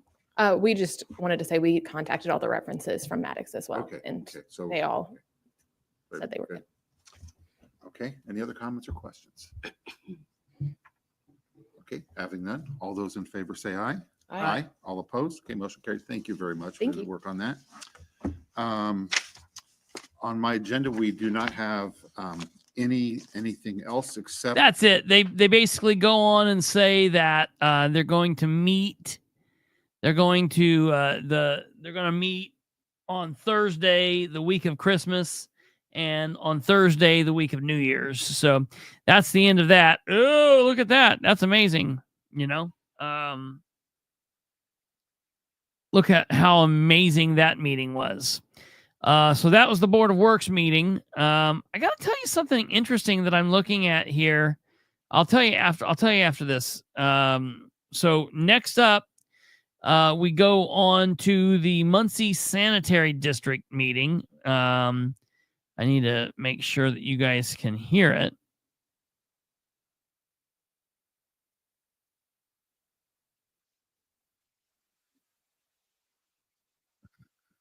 Can you hear Board of this? Sanitary Commissioners meeting for the Muncie Sanitary District. I hope everyone's well. I'd like to call the meeting to order, ask if you'll rise if able and follow me in the Pledge of Allegiance. Okay, we'll fast forward this. Starting off with public comment. Anybody wishing to make public comment can approach the podium and state your name, and you'll have 3 minutes to comment on whatever you want, including the agenda. No one talks. The There's skid this. steer from McAllister Machinery for There's Adam. $84,781.66. This is Strange creature. skid steer, hammer, and buckets. I think there were 2 additional buckets. Okay. It's more for East Central Recycling. I really just This want to is get into the dumping. weird comments. The claims are approved and will be posted. Next, we have an update from District Administrator Rick Conrad. Pumpkins that were kept out of the landfill. We sent all those to a scrap cycle that began back in. Make calls to me already, so I hit the ground running. Okay. All right. So Our everybody, you'll probably recognize this dude. To us with a great deal of experience. Also previously held the Richard Ivy. Not just something where we like to give the employees off. It's something where we could not pick up trash that day. But Listen to this. we will make sure that we get some public outreach about that as well in the next week or two here. And then finally, I want to introduce our new HR director, Richard Ivy. Rich was hired after an extensive hiring progress that began back in August of this year and included more than a dozen applicants. Rich most recently served as the City of Muncie's deputy mayor, and he has also previously held the position of director of personnel with the city. So he comes to us with a great deal of experience. And with that, I'll give Rich a chance to introduce himself. Oh, and that he will do. He's never shy to speak.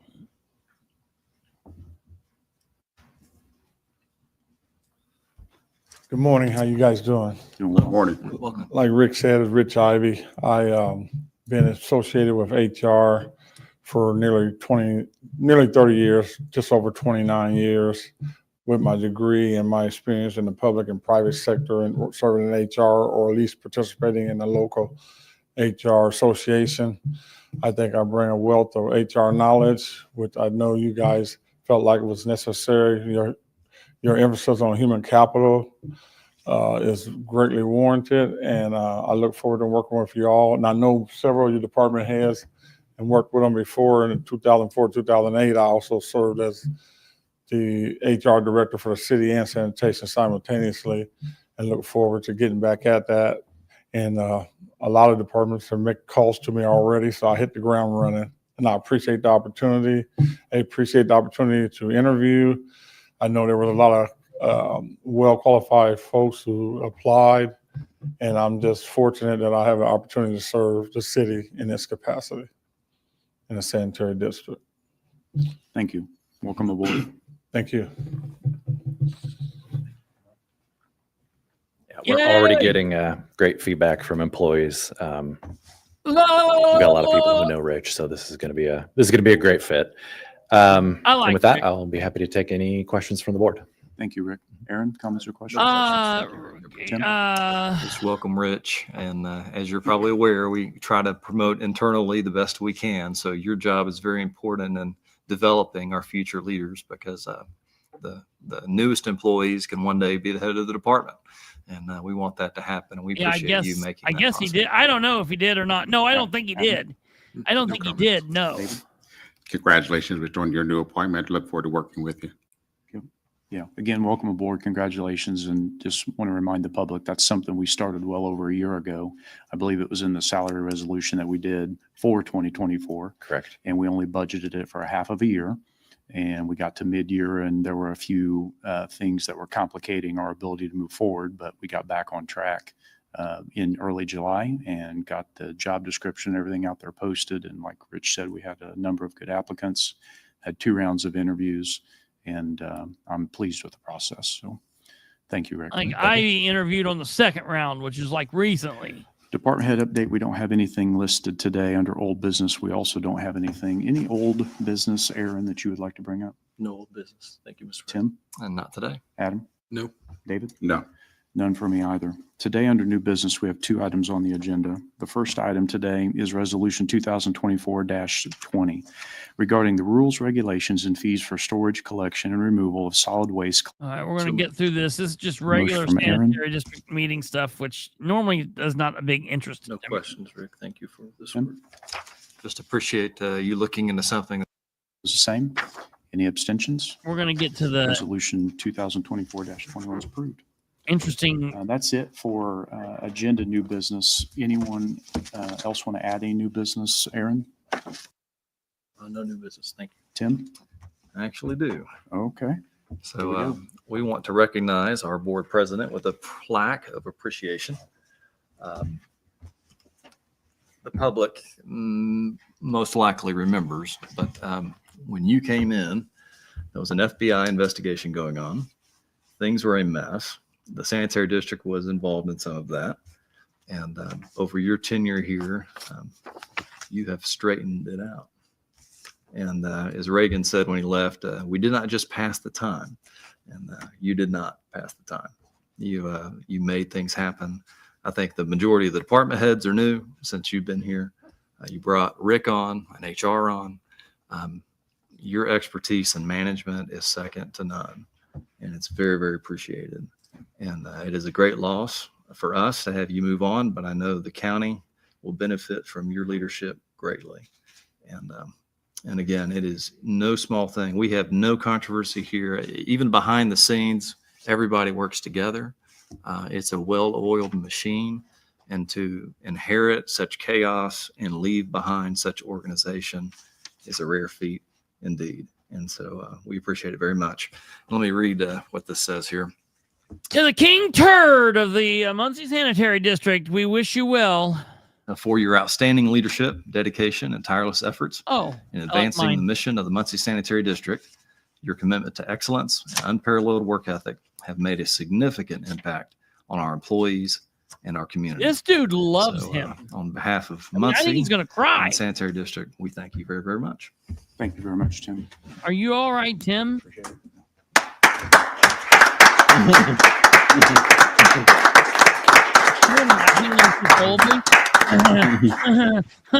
So I appreciate all the credit, but where I come from in leadership, you're responsible for everything and you take the credit for nothing. So I'll make some comments at the end, but I appreciate it, Tim. Thank you. Adam, any new business you'd like to add? No. David? Nothing new. Thank you. Yeah. None for me either. Additional board topics, Aaron? Yeah, I want to thank you for your service to MSD. You came aboard, I think, at a time when the history of this organization had some questionable decisions. God, I by can't even stand our to hear him predecessors. There was low employee morale, federal That's the reason I don't investigations. listen to these, because I can't stand Aaron Clark. There was a need for a common sense leader in this group up here, and you were appointed by the mayor. He always likes you to immediately cry assumed too, that man. role. You began implementing your professionalism, your business acumen glad he's not on the to the council. betterment of our employees and our ratepayers. And I appreciate what you've done. And I know that the He's going to cry too. county will benefit in the same way as well. So I appreciate you and what you've stood for. Thanks. Thank you, Aaron. Tim? Adam? Just as it is our last meeting. Well, it's probably whoever cries the hardest gets to be the next president. Yeah, ding, ding, ding, ding, ding. do a tree pickup, I suppose. Is there a Jason in the house to nod? Yep. Drop off at the parks of Christmas trees, since we will not be having a meeting until first week in February-ish. So just McCullough or Heacon, or is it any? Why is that? Somebody asked me about this earlier. So they generally meet every other week. And I don't understand why they're not having a meeting. So, okay, let's take a look at this on my phone now. Today's the 11th. Okay, they don't meet the 18th. They're obviously not going to meet the 25th. They're not going to meet the 1st. But then why aren't they meeting the 8th of January or the 15th of January or the 22nd of January or the 29th of January? Why are they not meeting in January at all. I will reach out to Stephen Brand tomorrow and I will ask him, unless someone in the comments here already knows. I will find out from Stephen tomorrow why they're not meeting all of January. I don't know why that would be. That's weird. Park. McCullough, West Side, and Heacon, Christmas trees, pickup. Once again, a couple of weeks away from it, worth noting.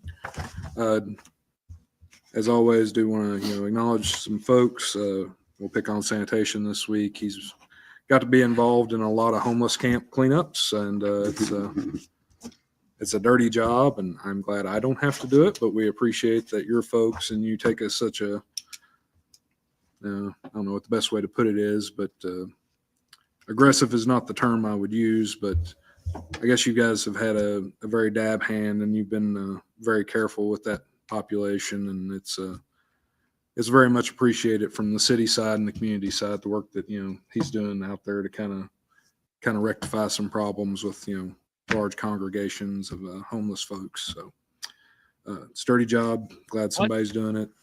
You guys have been doing great at it, so we appreciate that, and just echo all the other commentary, and we appreciate Brand and all the things he's done with the district, and lots of changes. General counsel that got changed for the first time in 20 years or something, and we've been through a lot. It's been good working with you, and we will continue seeing you around, of course, but appreciate it. Thank you. David? I'll just go back to several years ago. The mayor asked me if I'd be interested in serving on this position. My very first thought was, I have an opportunity to work with Stephen Brand. Yes. And it's been a great personal experience for me, and I appreciate it. And I look forward to just continuing working with you. Thank you. So comments from me, I really appreciate all the time I've spent. Been a real privilege to work with and for everyone here.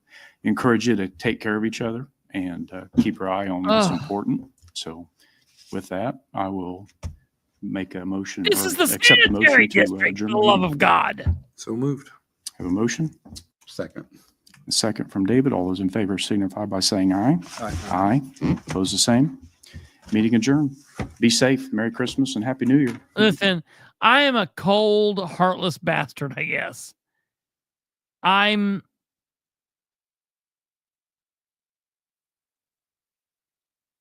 don't know. Thank you for your service. Please don't fuck us over when you're a county commissioner. Yeah. See ya. I appreciate what he's done. Circles. They act like this dude's like got dying or going to Mars or something. We're going to see him again. We know who he is. What's happening? Space Cat said it was making me feel uncomfortable earlier today as well. Yeah. No, we listened to it. What are you talking about? Did you get up and walk out of the room for a minute? We listened to that part. What are you talking about, Tweety Bird?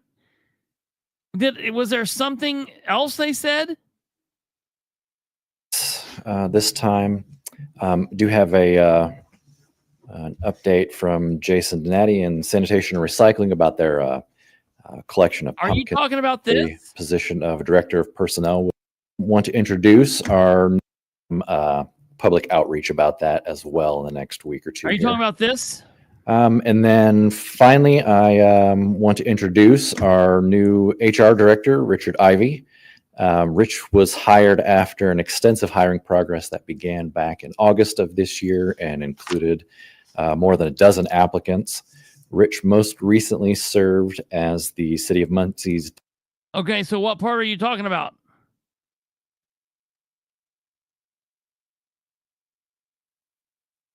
Is it before or after this? When is that? After? Deputy Mayor. And morning, how you HR a lot. Adam? No comments. David? Congratulations on your new appointment. Important in developing our future leaders, because the the newest employees can one day be the head of the department. And we want that to happen. And we appreciate you making Tim that said possible. this weird shit. Adam? No comments. David? Congratulations, Rich, on your new appointment. Look forward to working with you. He said that weird shit. Yeah. Again, welcome aboard. Congratulations. And just want to remind the public that's something we started well over a year ago. I believe it was in the salary resolution that we did for 2024. Correct. And we only budgeted it for a half of a year. And we got to mid-year and there were a few things that were complicating our ability to move forward, but we got back on track in early July and got we the heard job this. description, everything out there posted. And like Rich said, we had a number of good applicants, had 2 rounds of interviews, and I'm pleased with the process. So thank you, Rick. Thank you. Are you talking? Does he say something other than that? Department head update, we don't have anything listed. We listen to that. We must have put her to sleep at that part. Hey, we're almost done. I know, dude. Listen, Mr. Rogers was Brent. No. You're fine, Tweety Bird. It's no big deal. I think it's hilarious. Sometimes I forget what I'm talking about too. Oh, that's hilarious, Tweety Bird. Okay, no. So the only other thing I want to talk about briefly, and I'm going to give a big. I've been kicking Dan, and I'm going to give him an attaboy. I'm going to give him a little bit of an well, and really, like, look, it's like this. It's like this.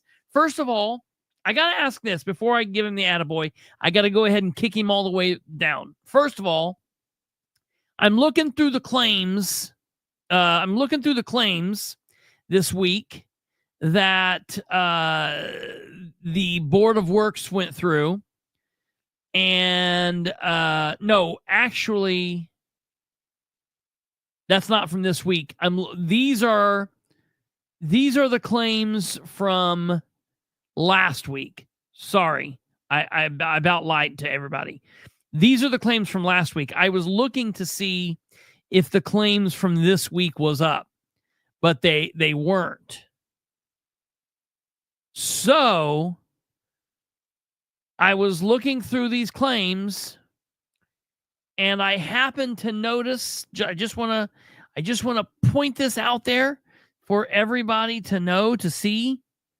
Just want everybody to see this, just so we're all on the same page and there's no confusion.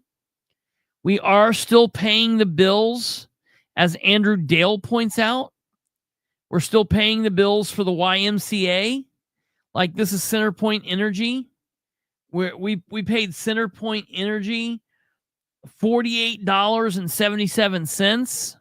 Listen, that's nothing. You know, when we're paying $1 million, $1.2 million, $1.6 million, $2 million every Wednesday in claims, $48.77 is nothing. But why in the hell are we paying it still? We should not be paying it. Okay. Here's Indiana American Water. Let's see if we're paying water for there. Look, oh, looky, Christmas cookie. We're also paying the bills for 809 West 8th Street. Why are we paying the bills for there? Why are we paying the bills for the crisis center?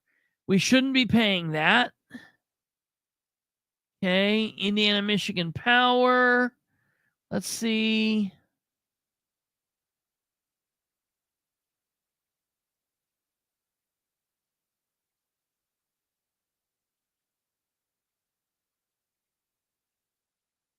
Yeah, we're paying the crisis center there.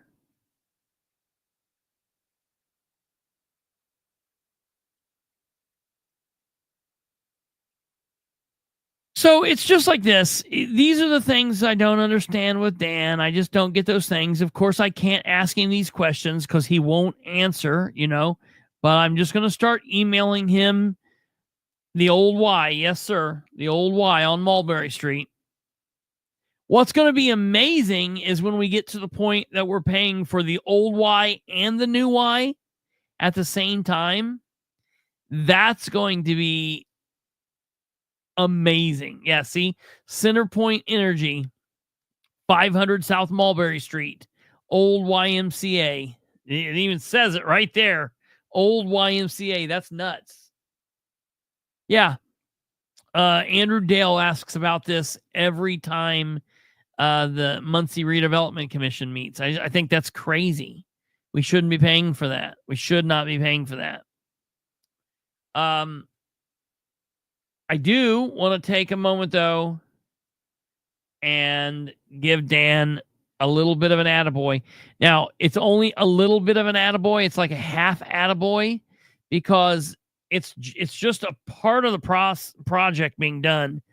It's not the whole project being done. It's not totally over, and they're doing it a really weird-ass way, which go figure. It's Dan Ridenour, so we don't do anything normally. There's no normal way to do anything with Dan. Okay. I want you guys to look at this.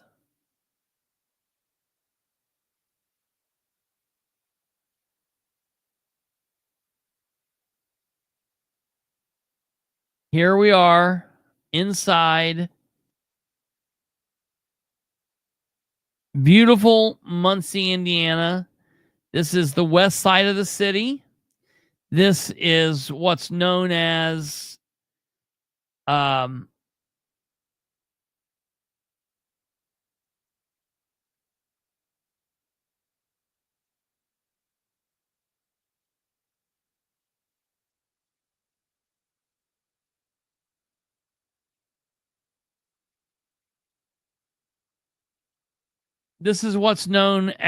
Store Estates. We've been waiting for something to happen in here. We click on this, and what's it say? Boom, bang, pow, want, Muncie Redevelopment Commission. So Muncie Redevelopment Commission still owns that. They still own this. They still own this. They still own this. They own all of this. All of this here. Okay. They own that. But when we get over here, I'll show you something happens. Do you see what that says?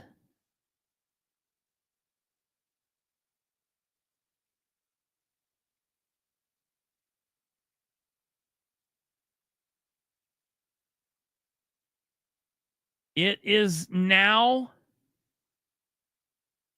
owned by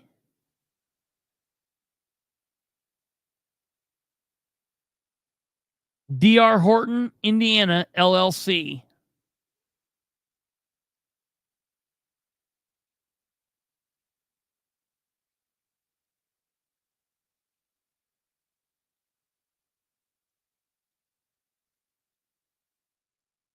So, Kate asked a really good question.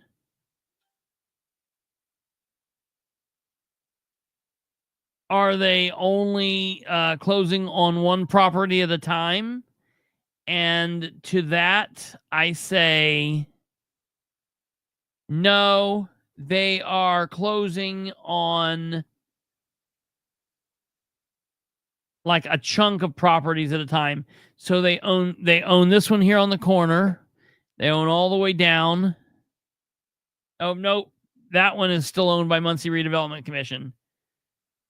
So's that one. Wait a minute. Let's see. Is this one? Okay, no, that one is owned by D.R. Horton. So they bought the two on the they bought this two.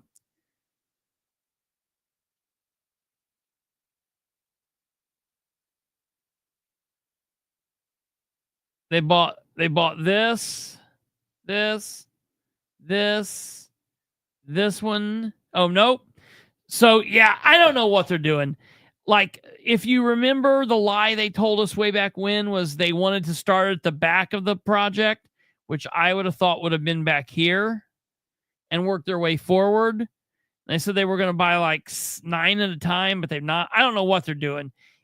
Muncie owns half of it. D.R. Horton owns half of it. What's going to happen? Is D.R. Horton going to like put up 4 or 5 of these buildings and then be like, all right, we're not doing it anymore? What is going to happen here? This is just so weird. Why does everything with Dan Ridenour and the city of Muncie happen in such a half-assed way? So freaking weird. But huzzah, huzzah, Dan came through with something. It seems like it's only, I mean, this has been going on since Tyler was in office. So I'll give him some credit for that. Jackie asks, did the Muncie Crisis Center officially open this week? To my knowledge, they have not opened yet. To my knowledge, they have not opened yet. Muncie Crisis Center, phone number.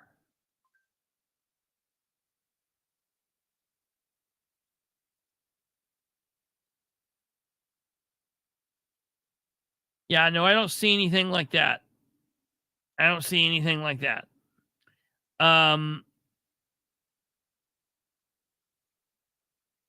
She goes on and says, my understanding is the center will only initially be seeing individuals who are routed to the center by law enforcement. Yeah, that's your understanding, all right. Not only is it your understanding, but it's my understanding, and I don't think it's just for this little bit. I think that's going to be the one and only real way that people will go there. I don't think that you are ever going to be in crisis and be able to walk in there. I think it's always going to be a law enforcement or medical, like EMS type of a situation. That's just my belief. Of course, there are a lot of questions still concerning the Delaware County situation. I have some record requests out to try to figure out what's going on there. As soon as I have information, I will know. I will drive by the crisis center tomorrow and take some pictures and kind of get an understanding of what exactly is going on there. I will also reach out to my contacts on the inside because I too heard that they were supposed to be opening this week.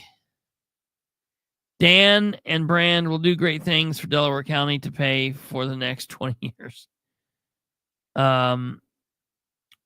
Manny said not to change the subject. Will we ever know when McGalliard East will be paid? No, you will not ever know that. That's the answer. No, you will not know that.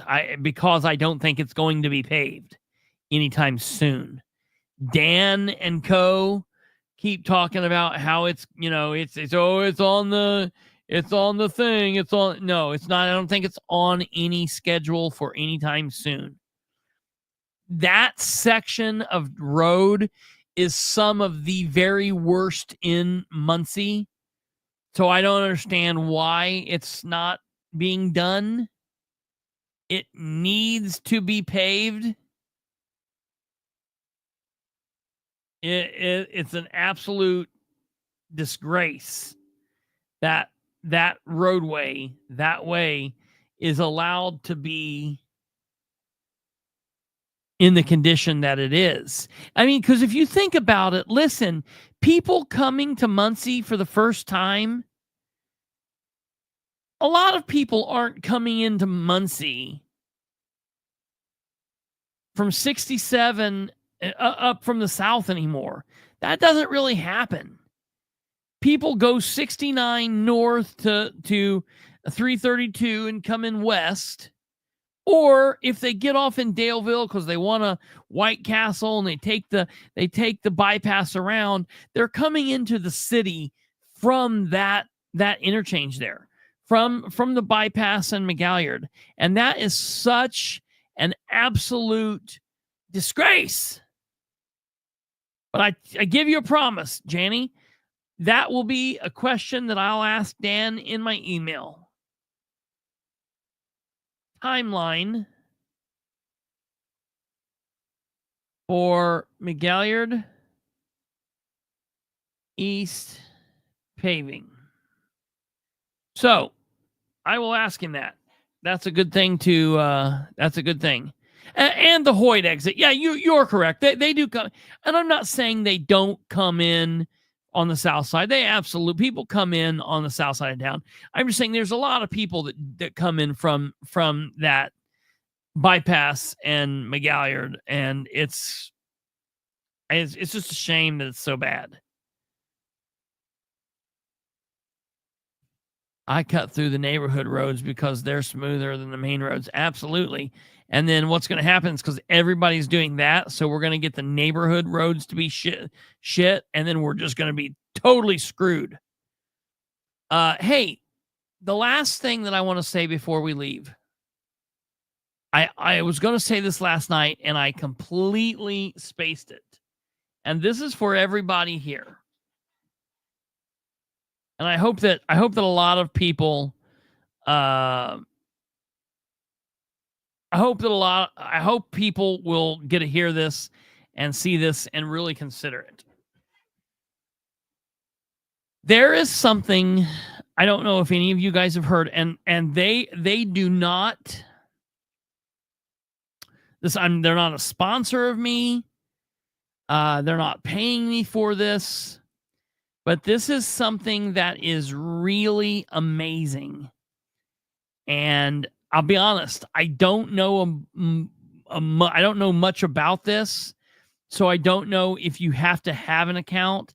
I think there are some things that you can do on it for free, but it does have a pay section. And now the amount that you have to pay is very minimal. But if anybody is hardcore into politics and world events, news, I would highly, highly, highly recommend, and I don't do this. So one thing that I tell you my thoughts. I give you my thoughts on things, whether we're talking about local elections or national elections or state elections or politics in Muncie or Anderson or at Indianapolis or DC Trump and Nancy Pelosi and all that shit. But I don't really say, oh, you guys need to check out this, or you need to listen to Joe Rogan, or you need to listen to Glenn Beck. I don't do that. You guys are free to do what you want, consume the news how you want. I think people should consume the news. I think they should consume the news from both sides. But I understand that it is hard getting a good balance and having an understanding and not getting trapped in the cycle of only listening to the shit that you like, or only reading the things that agree with you or that you agree with, and getting trapped in this echo chamber. Something that I highly recommend, and I've only been on this for a little bit now, but it has really helped me and it's been good. And I would highly recommend this. And I'm telling you, check this out. And it's this. It's called Ground. I don't know if any of you have heard of this. Ground News. If you type in on Google or Bing or whatever you use, ground.news, this is very interesting. So I have an account, and let me see if I'm signed in. Yeah, it looks like I am. I don't know. I'm going to have to figure out what this shit is.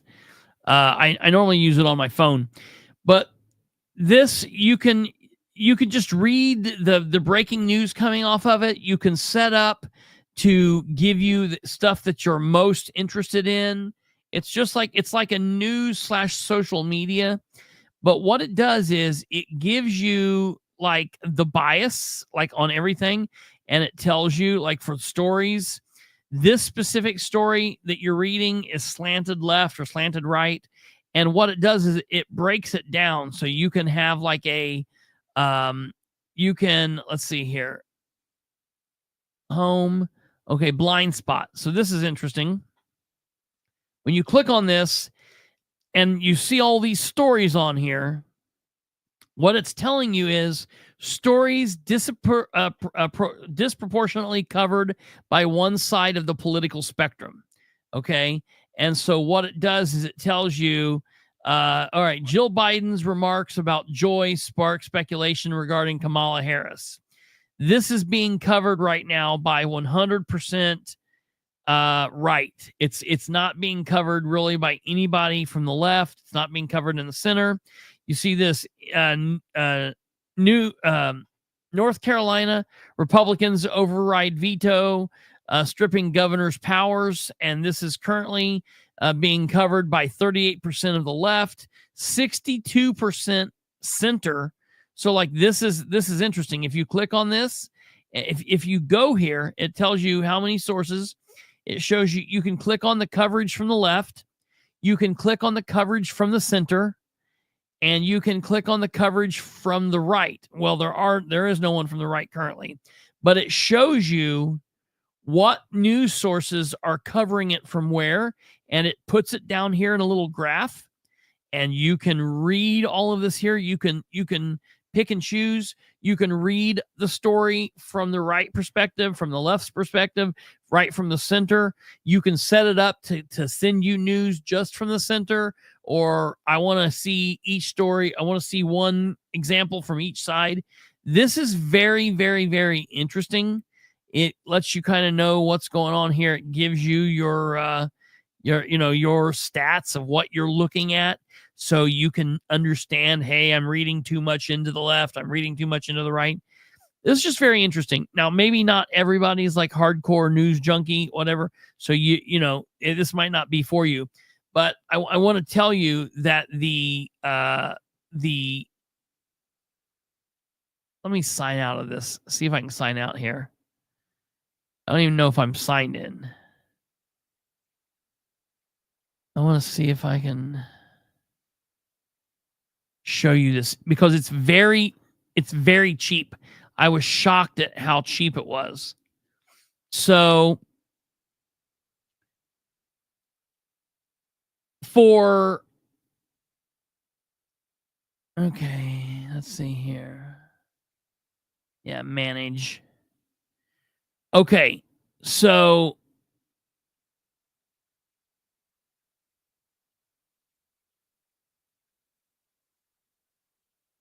for $29 a year, for $29 a year, I'm able to get unlimited amount of everything on there. It's less than $30. And I know people are like, $30, that's a lot. But for what I do, that's amazing. Now, that's not the lowest platform. They've got like two things that are lower. I think for like $9 a year, $10 a year, you can get on and have like up to 100 different things a month. And so I would just highly recommend checking this out. Go, if you're even remotely interested into what goes on in the news, check this shit out. I think this is very interesting, and I think that it could be very, very helpful to try and pull people out of this type of echo chamber type of shit that we have going on in America, which is very, very, very, very harmful. But yeah, this is pretty wild. So I was going to say something about this the last couple nights and I forgot. And I was like, tonight I'm going to do it. So there that is. Check it out. It's ground.news. They don't pay me. If they want to pay me, come on, let me know. If you pay me, I promise you I'll do a better commercial than I just did there. But that's just me telling you to check it out. All right. Thank you guys for everything. If you reach out to Ridenour, tell him to get a hold of me. Tell him I said he's an asshole for not responding to his emails. He has a job to do. Or if he doesn't want to respond, he needs to resign. One of those two things. I mean, it's just stupid. His number one job is communicating with the public. I know that he thinks he's doing all this badass work and he's amazing. But remember, he was the knight in shining armor that was riding in on the white horse to make everything better and to improve communication. That was his number one promise. And he shit that right down the toilet. If you want to email him, Kate put that stuff up there a minute ago. So please check out to do that. I will tell you, try to be polite, be professional. It's okay to be mad. It's okay to be upset. Don't harass, don't threaten, don't be crazy. You get more bees with honey, yada, yada, yada. But then at the end of the day, you're adults. Do what you need, do what you want, and understand you can do whatever you want in this world as long as you're willing to pay the consequences for it. And you understand that you were not told by Kristopher Bilbrey to do anything, and everybody has their own free will and personal responsibility. Live long and prosper, and eat shit and die. Whatever, I don't know, whatever the different phrases are. So whatever you want. All right, take care. God bless. Have a good evening, and we will see you back here tomorrow at 9 p.m. Eastern. Click the like on the way out because I didn't tell you guys to click it on the way in. Good night, and good luck.